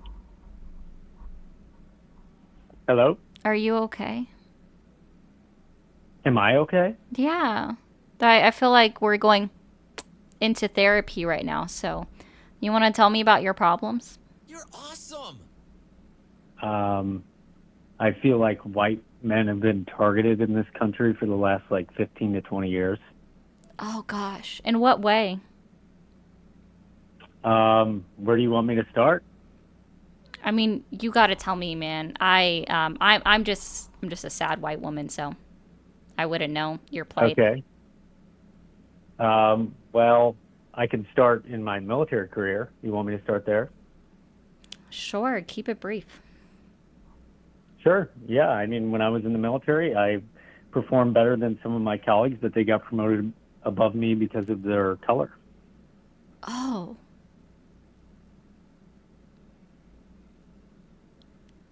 So it wasn't because you didn't pass the ranking? Because I didn't pass what? The test to rank up? No, yeah, I definitely did. I actually scored higher than them. Oh, so if you passed it though, you would have automatically ranked up. You're awesome. Unless That's you have not a how bad that- performance record on your I can't remember what it's called. I know it's different for every branch. Oh, I don't remember what it is. But Yeah. So your annual you actually go performance review, which would be the civilian equivalent, right? So unless you have some bad ones of those, if you test for it, then you should qualify. So that's for not it. how that works when they It's like not? select squadron commanders. Oh, well, that's different. You were talking. Okay. What's a 106A of the USMJ? UCMJ? 106A. Yeah. I don't know why. Okay. But Just wanted to does see that if you were have in the any- Marines. anything to do with? Does that have anything to do with Trump? I was in the Air Force, so. Oh, okay. See, I was told what exactly. It's not an MOS when it's the Air Force. They have a very specific word for it. Yeah, it's an AFSC. AFSB, yeah. The Air Force Specialty Code. Yeah. Yeah. No, honestly, I love what you're doing. I love your YouTube channel. I think Oh. it's great. I think. Sorry, I read it Or- wrong. So let's try this. It's 106A of the MCJ. Pertains to the unauthorized wearing of military insignia, decorations. I'm sorry. Are you accusing me of being stolen valor here? No, it was just someone out was asking the question. Oh, okay. Yeah, I don't know what that is. USMJ. Yeah, UCMJ. I keep wanting to say S, and that's my bad. I keep wanting to say S because United States, right? Yeah. Yeah, so I think white guys have been I think that's one of the biggest reasons why Trump won, because he saw a bunch of white guys who, felt like they were being discriminated against. When I got out, and to be honest, I'm an emergency medicine physician. I work in Baltimore, Maryland, okay? And I get called a cracker white faggot on a daily basis here, and I don't care because I'm there to serve that community. But when people are mad at you just based on the color of your skin in a country that I love more than anything, it really hurts. TikTok shop. We love the TikTok shop. So don't say the F word because TikTok will get mad. Oh, okay. I was paraphrasing, but sorry. Sure. No worries. I mean, normally I just click and hang up with the use of what's considered a slur. Sorry about that. So, yes, people are able to be bigots. That is very true. And they're able to have their own prejudices when it comes to other individuals. Unfortunately, that does stem from historic racism within our country that unfortunately, the white individuals perpetuated upon everyone else. Totally agree. So my question is how do we move forward from this, right? We are a country of black and white people, and that's not ever going to change. So I'd say do I it's think more that black, white, and voting- tan. Okay. In order for our country to still be great, we have to learn how to get along. And do I think Trump's the right president? No. Do I think Obama or Biden were the right presidents? No. So I think the only way we can get along is by somehow introducing a third party into our actual politics that is not funded by big pharma, by big food, by all the big industries that control our country.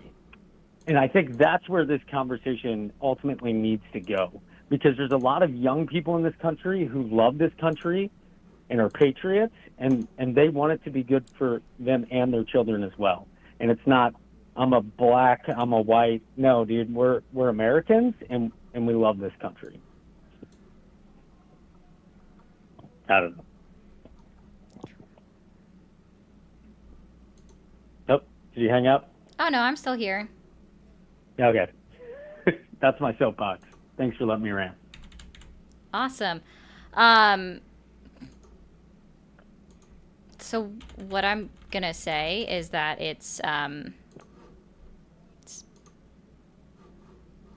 my thing is like lagging out. Not you, but just my chat box. There we go. It's taken forever. How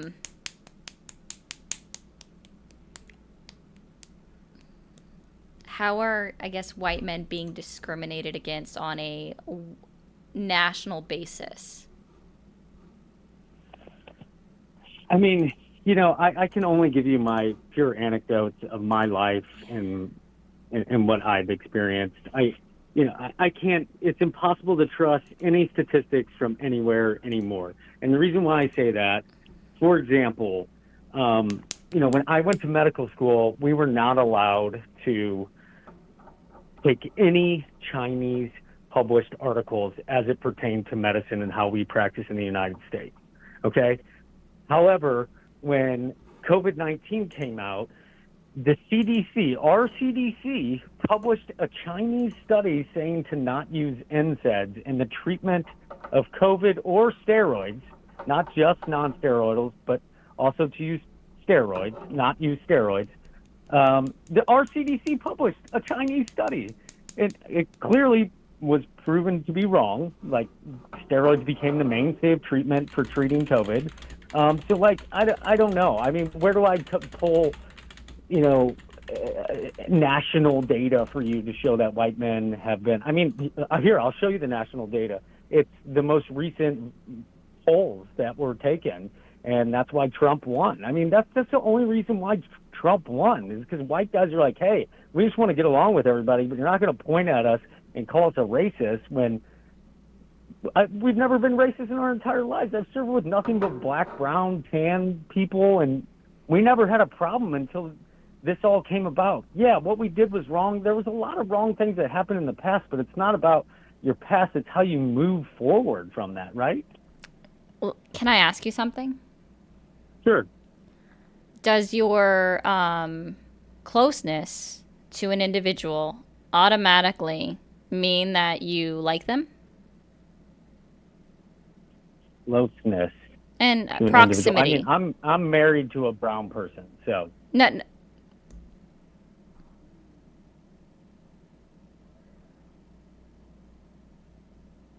Oh, did I lose you?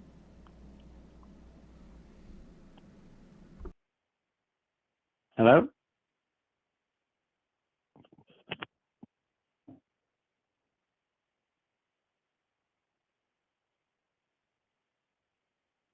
Hello?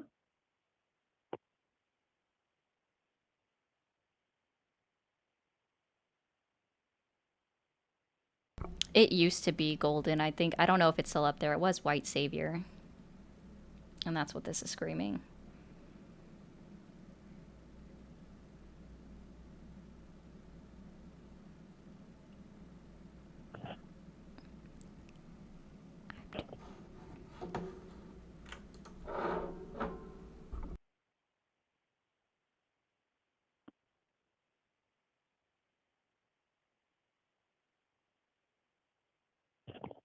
I don't know. I mean, is this what you guys do? You just try and, like, hate shame white people? Like, I mean, you guys are part of the problem.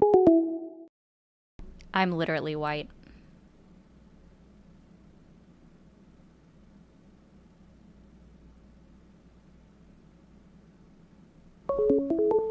I'm literally white.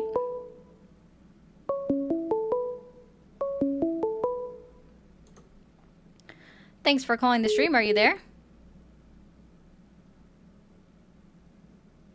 Hello? Thanks for calling the stream. Are you there? I'm literally white. Hello? You're a kid. Thanks for calling the stream. Are you there? Thanks, Bobby. Stop fucking with our vets. Don't even know what that kid said. I know, Terry. I try to connect with him. But you see, I'm missing that piece. Right? I'm missing that piece. That fundamental piece that can get me on his level. Not that I want to be there. Thanks for calling the stream. Are you there? Hello? Hi, how old are you? I'm 30. Did you vote for Trump? Hello? No. No, I did not. All right, well, I appreciate you, man. Thanks for calling the stream. Are you there? Yeah, go have consensual sex with your fucking boyfriend that's 8 years older than you, pedophile. You good? My boyfriend's only 5 years older than me. Why are people obsessed with sex lives? Thanks for calling the stream. Are you there?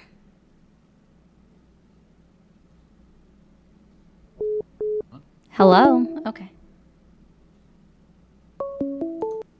Thanks for calling the stream. Are you there?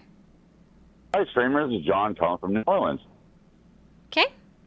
How old are you? I'm 50.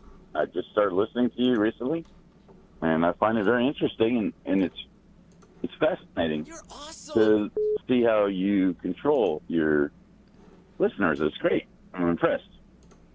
Okay. It's very professional. It's very professional. I believe that, I don't know what Trump is doing.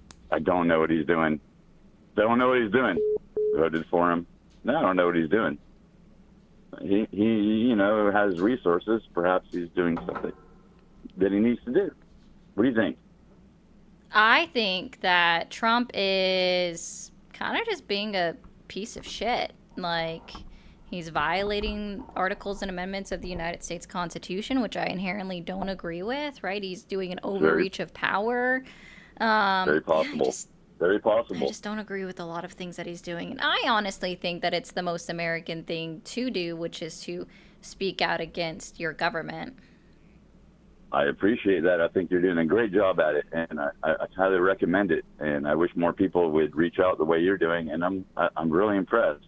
It's impressive. I really don't want to hear what people have to say, but you're doing it. What are some of the things that you really just drive you nuts that you hear? From people? Probably that last caller and the last caller and trying to say that somehow the white men in this country are now like, I don't know, the one that's being the most discriminated against. That one's always the most interesting take. That's so silly. Okay. Well, we can all write a letter to the White House, right? I remember doing that in elementary school. I got a big, huge package back. Oh, that's cute. It's possible. We could do that. I've been thinking about doing it, looking for a job. Like, why not? Yeah, true. Also, what would be his turnoffs? What do you mean? Why would he not hire me? Say I want to be a White House carpenter. I don't know. I don't know what his. I don't either. I'm not going anywhere with it, but I don't know. It's really sad to see people pushing you. They're like, it's like people are going out of their way to push you around, and it's unnecessary and silly. And I wish you the best of luck. You're doing a great job. I think it's cool what you're doing. Well, thank you. I appreciate that. No, let's let it go. Love. Well, I hope you have a good night, man. I wish I remembered what name you said. Thanks for calling the stream. Are you there? Nigger. Thanks for calling the stream. Are you there? Ari. Yes, I am. I'm 45. I'm sorry, what? I said yes, I am, and I'm 45. Okay, did you vote for Trump? I did. Do you still support him? Prove it. It's complicated. Okay. I was wondering if I could ask you a few questions. You give me just one moment. I'm going to do a quick PSA for my live, if that's okay. Go for it. Awesome. TikTok, guys, let's go ahead and tap it out to 200,000 likes. We're already at 177. Don't forget to hit that red button up at the top over here. After you hit that red button, hit the orange one right after and send your daily heart me and then collect your points because TikTok wants to make sure you're interactive. Also, guys, we have this going on. If you want to find out more about what this little tag means, watch the first pinned video, thank you, CJ, on my profile and how to get entered. I wish my camera would stop zooming in on me. And we got to get this number back up. But yeah, hit that subscribe button over here too. And real quick, TikTok, I'm going to mute you.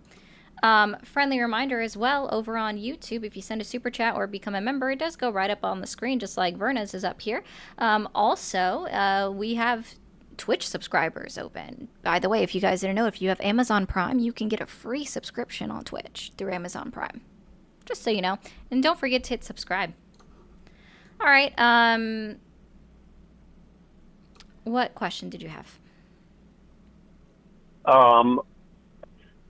There was a previous caller that, well, it was in the taken land comment in particular.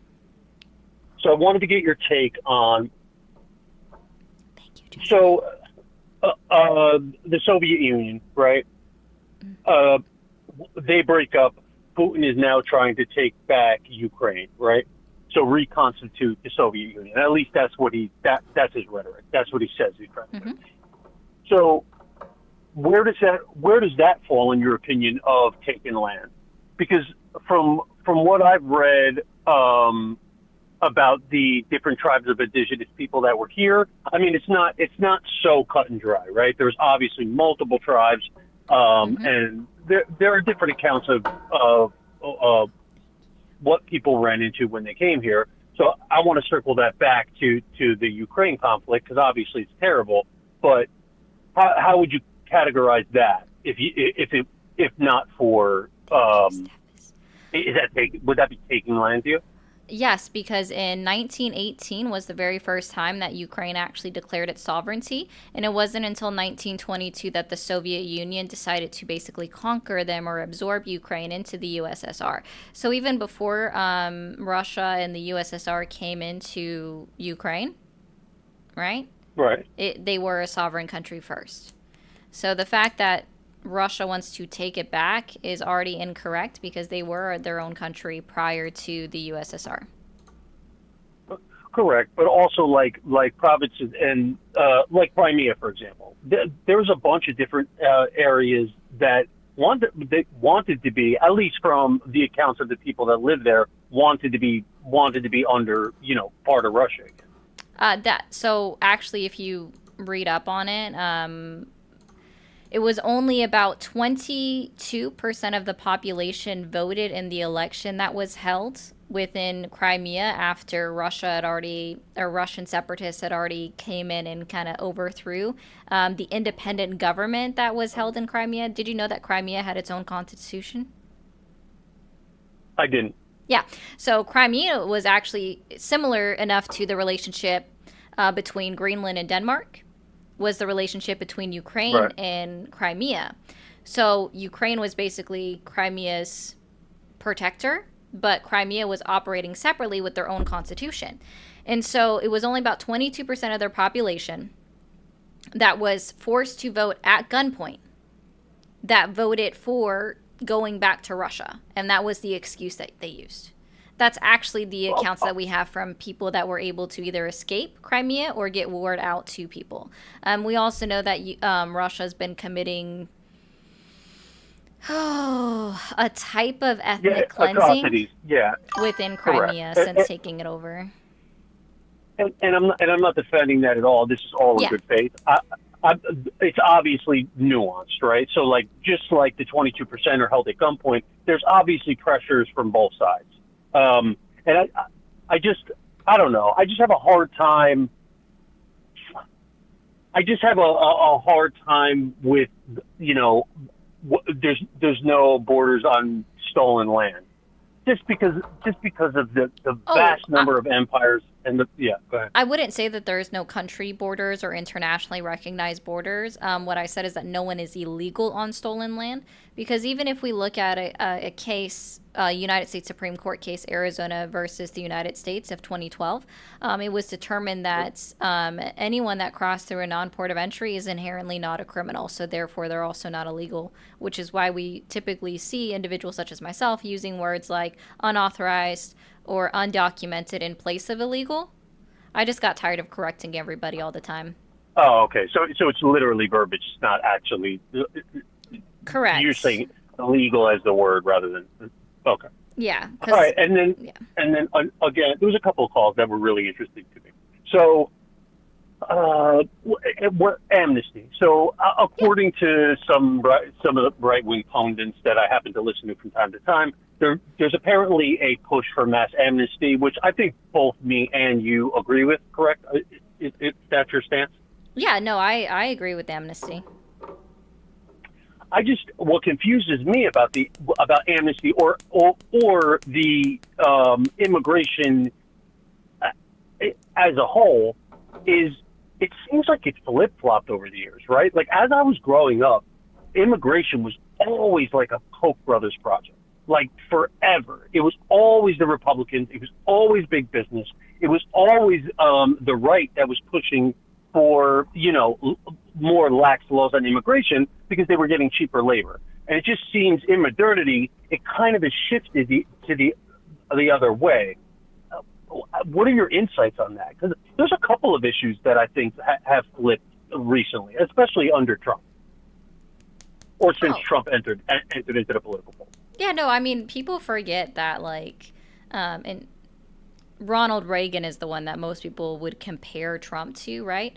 But he was a strong proponent for amnesty. Yeah, he was like a three-year amnesty guy, right? Yep. If I'm not mistaken. Yeah, he was. Yeah. And other presidents have pushed for it or talked about it, but they never actually instituted it, from what I understand. Like, I can look that up. Last president that did mass amnesty. Because now I'm curious. Right, me too.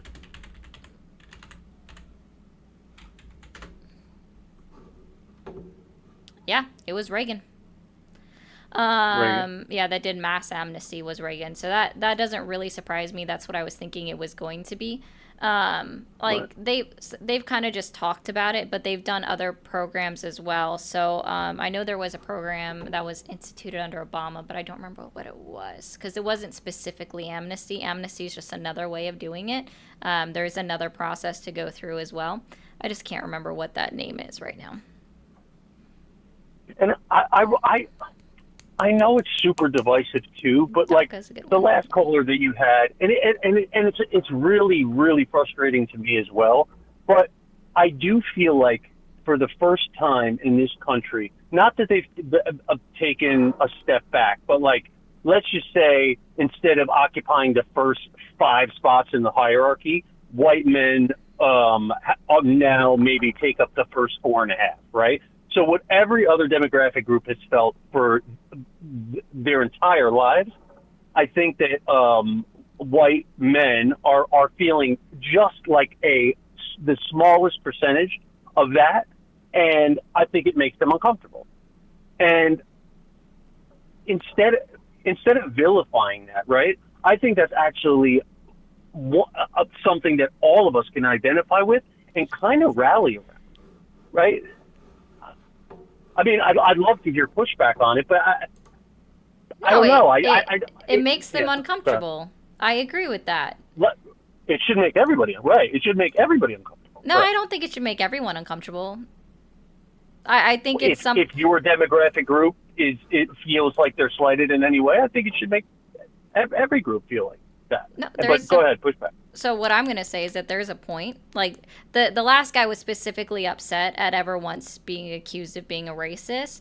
And so there's a point, and this is something that I've actually talked to other people of my complexion about, is that there's a point where if someone accuses you of being a racist, that you need to sit back in your uncomfortableness and maybe ask them, what did I do specifically that made you believe I was being racist in a way?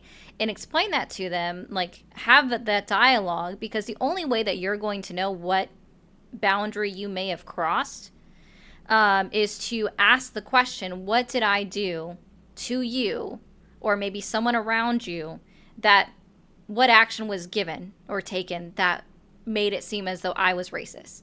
And then you can reach an understanding there instead of just taking an immediate affront to it, because that's called learning and understanding with compassion, at least in my opinion. So, like, for example, when I got called racist when I was working in credit, but the crazy thing to me was this was during C-19 with people that had very generic names.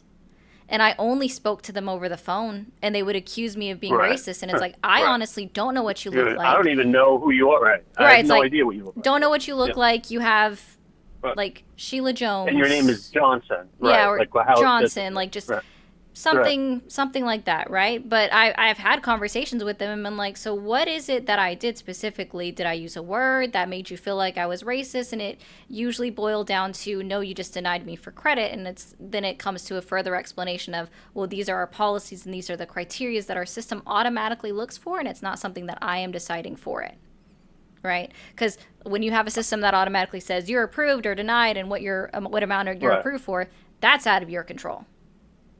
Right. I just work here. And look, I don't disagree with you at all in any way. But I think what's happening is we're coming to a point where I think, I don't want to say most, let's just say some people do that, right? Some people do that.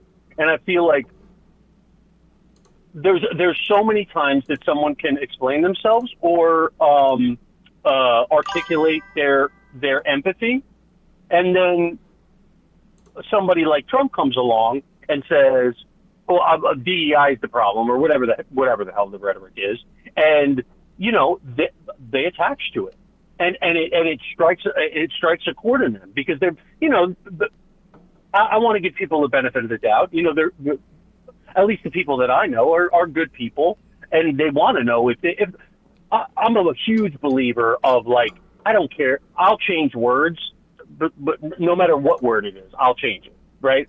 If you say that a word bothers you or a phrase bothers you, I'll always change it. There's no shortage of words. And as long as you give me time to change my behavior, I'll change it continuously for the rest of my life.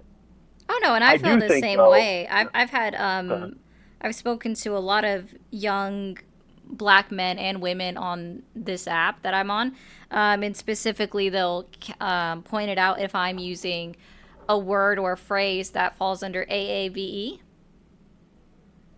Are you familiar with that? Okay. No. African American Vernacular English. Can you expound on it? So, for example, and guys, I'm just using this as an example. Please don't saying saying the words together, that's wild, is considered specifically a term that was basically appropriated by white individuals from the African American culture as it developed within the United States. Yeah, don't disagree.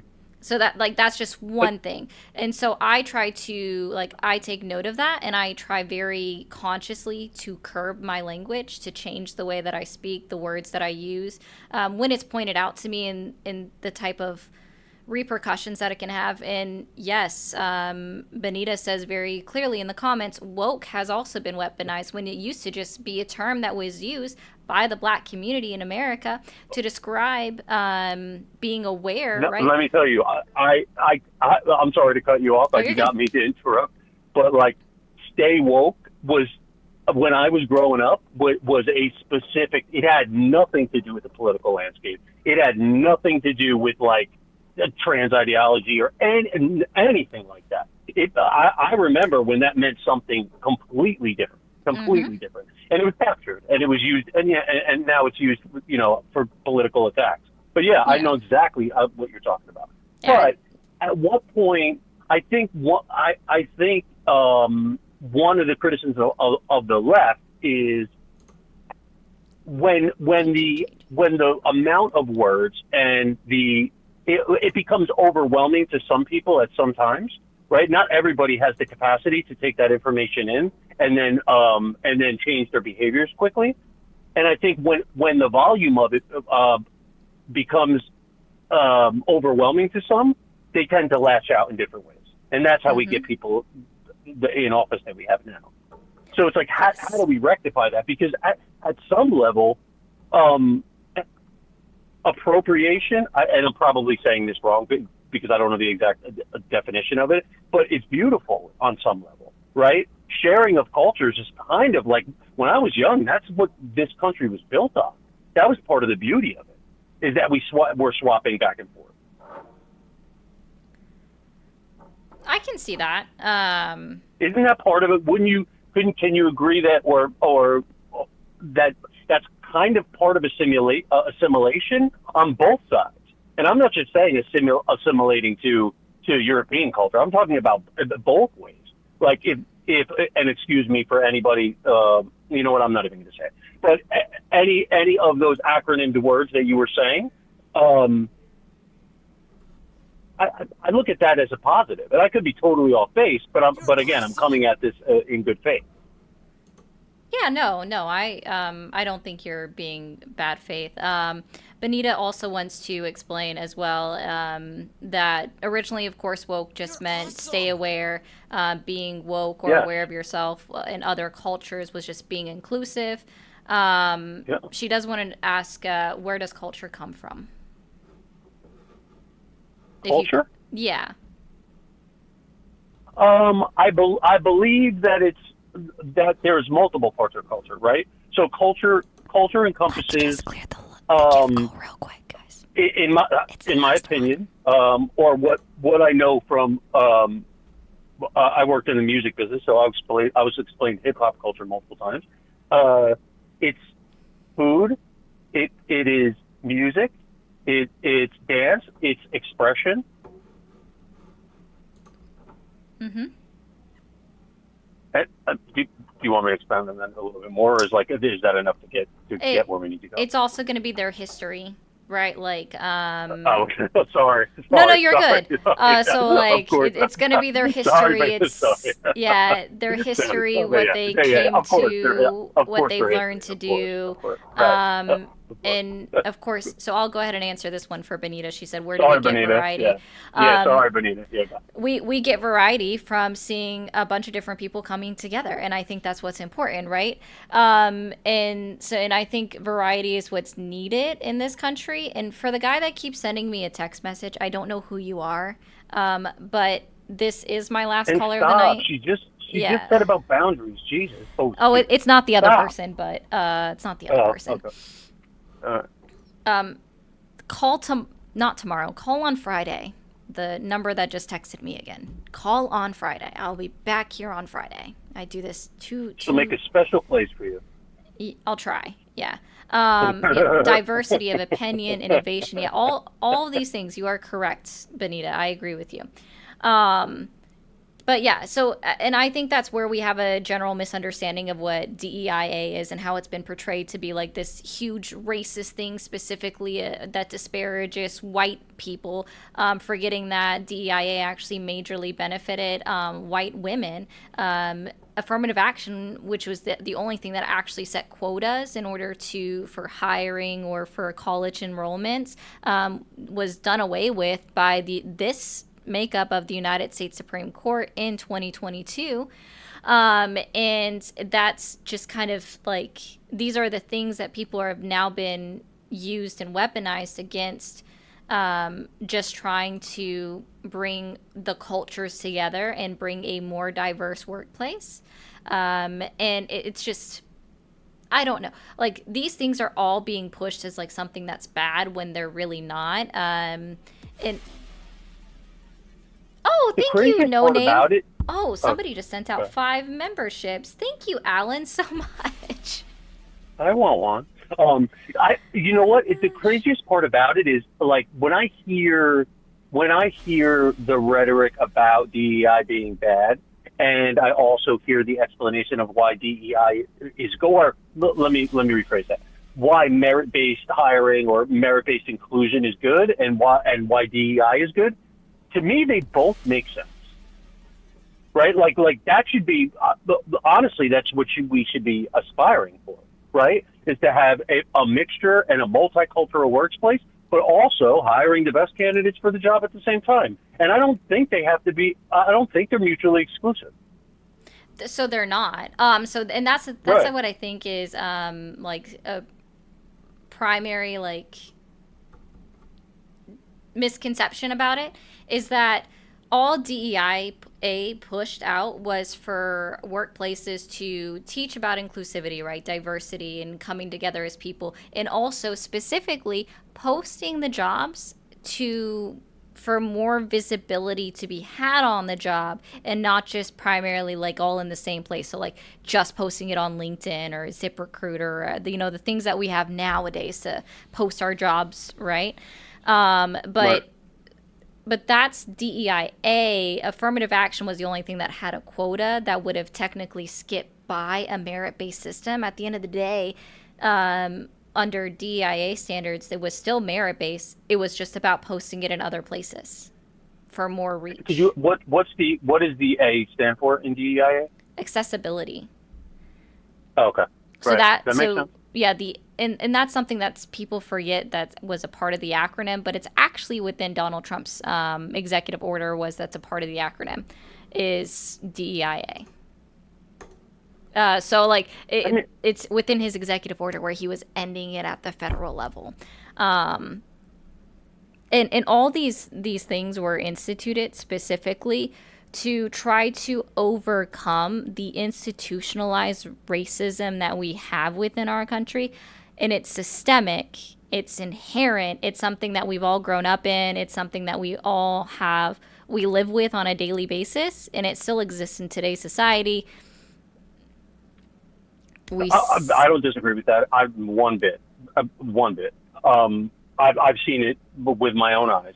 I'm one of my best friends is a person of color, and I've seen it happen like clear as day. Nobody's denying that. But I think that's kind of where the problem lies as well, right? Is when we say systematic, like the first thing that someone's going to tell you that is on the right or the far right is going to say, well, show me a law that says that this person, right? Which we obviously know is bullshit.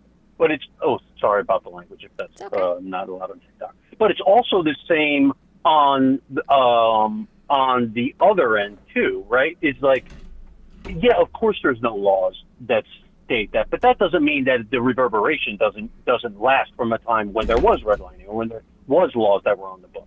And I just think it's generational as well. And that's why, honestly, I think Trump that's the thing that I think is most dangerous about it. That's what I think is most dangerous. Because it's a man that was alive when these things were truly institutional and systematic, right? Like laws on the books allowing the discrimination to happen, and then bringing back that rhetoric from a guy that's born in the late 30s or early 40s, and then applying them to today.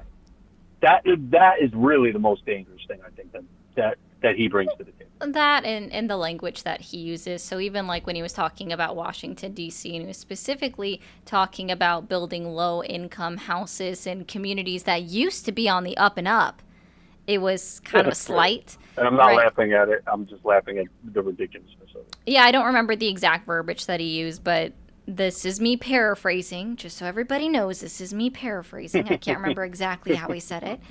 And also when, I don't remember what rally he was at, but he was like, oh, I have something in common now with the black community. I have felonies. Yeah, I remember. I remember. Also, do you happen, and this is going to be my last question for you. I do got to end because I got to cook some dinner. But do you happen to know when the last known school was to desegregate? Like what year? The last school? The last known school to become desegregated. I do not. 2017 in Mississippi.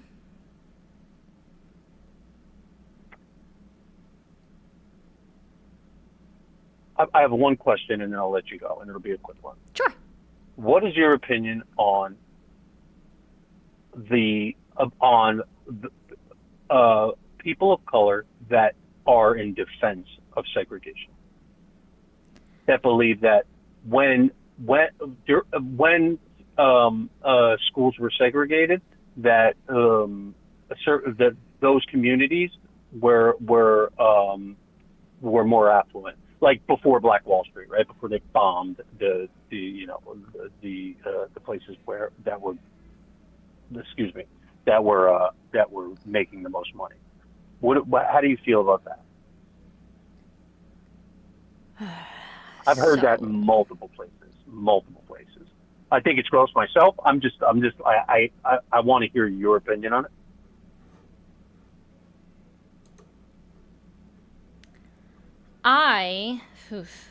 Okay. Yeah, I guess I shocked a lot of people of the 2017 part. Yeah, that's nuts. That's crazy. So there's a couple of things. Oh, go ahead. Yeah, no. So I will be honest that this is something that I'm probably not educated enough on. But during that time, right, there was a different level of expectation, right? There were different circumstances going on that kind of forced the requirement in order, like where they had to be segregated. It was for not only what they were saying now, saying for their own prosperity or where they were prosperous at the time, but it was out of a need for safety. If they didn't have that, they might not receive the proper education. I think it was just more of a safety and numbers thing, right? But again, this isn't something that I'm like well educated on. And I think that anyone that pushes forth saying that we should have segregation again doesn't understand that you can have safe spaces without feeling the need to force segregate within your community. Okay, so here's interesting. So as far as safe spaces are concerned, do you believe that all races should be able to have safe spaces?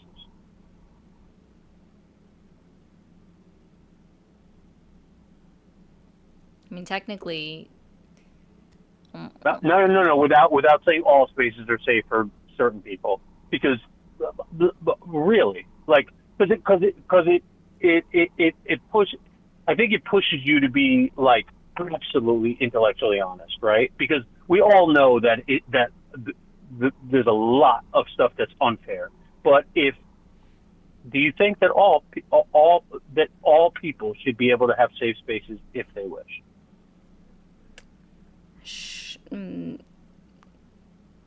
Not somebody that. I know it's a really difficult question. I don't have an answer to it, but Here we go. I don't know. Not the Yahtzees, not the fascists. What does that mean? I can't say NAZI because TikTok is sensitive. So. Oh yeah. Go ahead. Okay. So I guess inherently my answer would be no, because there is going to be different groups of people that have different ideologies, and I don't think that individuals that specifically want to be racist or promote specifically white nationalism should be granted a safe space, because what are they hiding from? So no, I would disagree. No, I understand, but then how does that differ? And again, coming at this in good faith. Oh, guys, I'm not calling him racist, to be clear. I was answering his question. I wouldn't. Yeah, and guys, I'm not taking this. Yeah, this is just to have the conversation. So then, but shouldn't it be good for all people then, right? Like, obviously, if anyone's performing a hate crime that's illegal, like, absolutely cannot happen. That any kind of actions like that should immediately be like, the people should go to jail and never get out. But should everyone? Because I think that's where we need to get to, right? At the end of the day, that's what it needs to be. Sure, so we could have them in a perfect world. We could, but we're not in a utopia, and so therefore it's not able to occur that way, because again, we're always going to have somebody that has dangerous rhetoric in mind. So for example, I don't think any single one of us would have wanted the extremists that caused the attacks, that perpetrated the attacks on 9/11 to have safe spaces, but I'm sure they would like to. So like that one's too nuanced. People from their region of the world should be able to. So, yes, I believe that excluding illegal activity, of course, excluding that. Okay, but there's something to it. But yeah, but like Abrego Garcia, for example, like there's safe space. Like, he should be able to have a safe space. Correct? I mean, he was wrongly deported, but I mean, Of again, course. like, Well, I don't disagree. I don't disagree with that. But there's another group of people that would 100% say and did say and took action against them having a safe space. So that's what I'm saying. It gets really, really murky when you start saying, okay, because of the history, you can't you can't do this, but these people can. Because we can't perpetrate the same ills going forward as that were perpetrated in the past. At some point, we have to acknowledge and do whatever we can to make people feel comfortable. But it has to be equal if this experiment is going to work. Because if not, America's done. I mean, we're going to be constantly living in and it might be done already. Yeah. We're going to be constantly living within a social experience or experiment. Sorry, that was the word. But like, again, I don't have a correct answer for you because I see it as very nuanced with very little things that we have to consider. But I do got to end, like I said. I'm already 20 minutes over my normal time. But I do appreciate the conversation, and I hope you have a good night. I appreciate you too. Bye-bye. Thanks. Again, that's hard to answer. For the person that keeps texting me, call me on Friday. I'm on from 7 p.m. Eastern to 9 p.m. Eastern. I'll be back on Friday. Thursdays are my night off. Of course, Benita. All right, guys. I am going to go. Can somebody send Benita a subscription on TikTok, please? Somebody send her a subscription if you're so able to. Oh, gosh. Sorry about that. I'm going to mute up on TikTok for a second. All right. Over on Twitch, over on YouTube, I appreciate you guys so much. Thank you again, Alan, for sending out the 5 gifted memberships. I do appreciate that a lot. I will be back, like I said, on Friday. So look for the stream, 7 p.m. Eastern time until 9 p.m. Eastern time. That's my typical running time. Don't forget to hit subscribe. Don't forget to like the video. Go watch my post video. If you just became a membership today, there is a full conversation out there of Amanda from the 14th. My camera keeps zooming in on me, but I'm going to end, so I hope you all have a great night. Okay, back over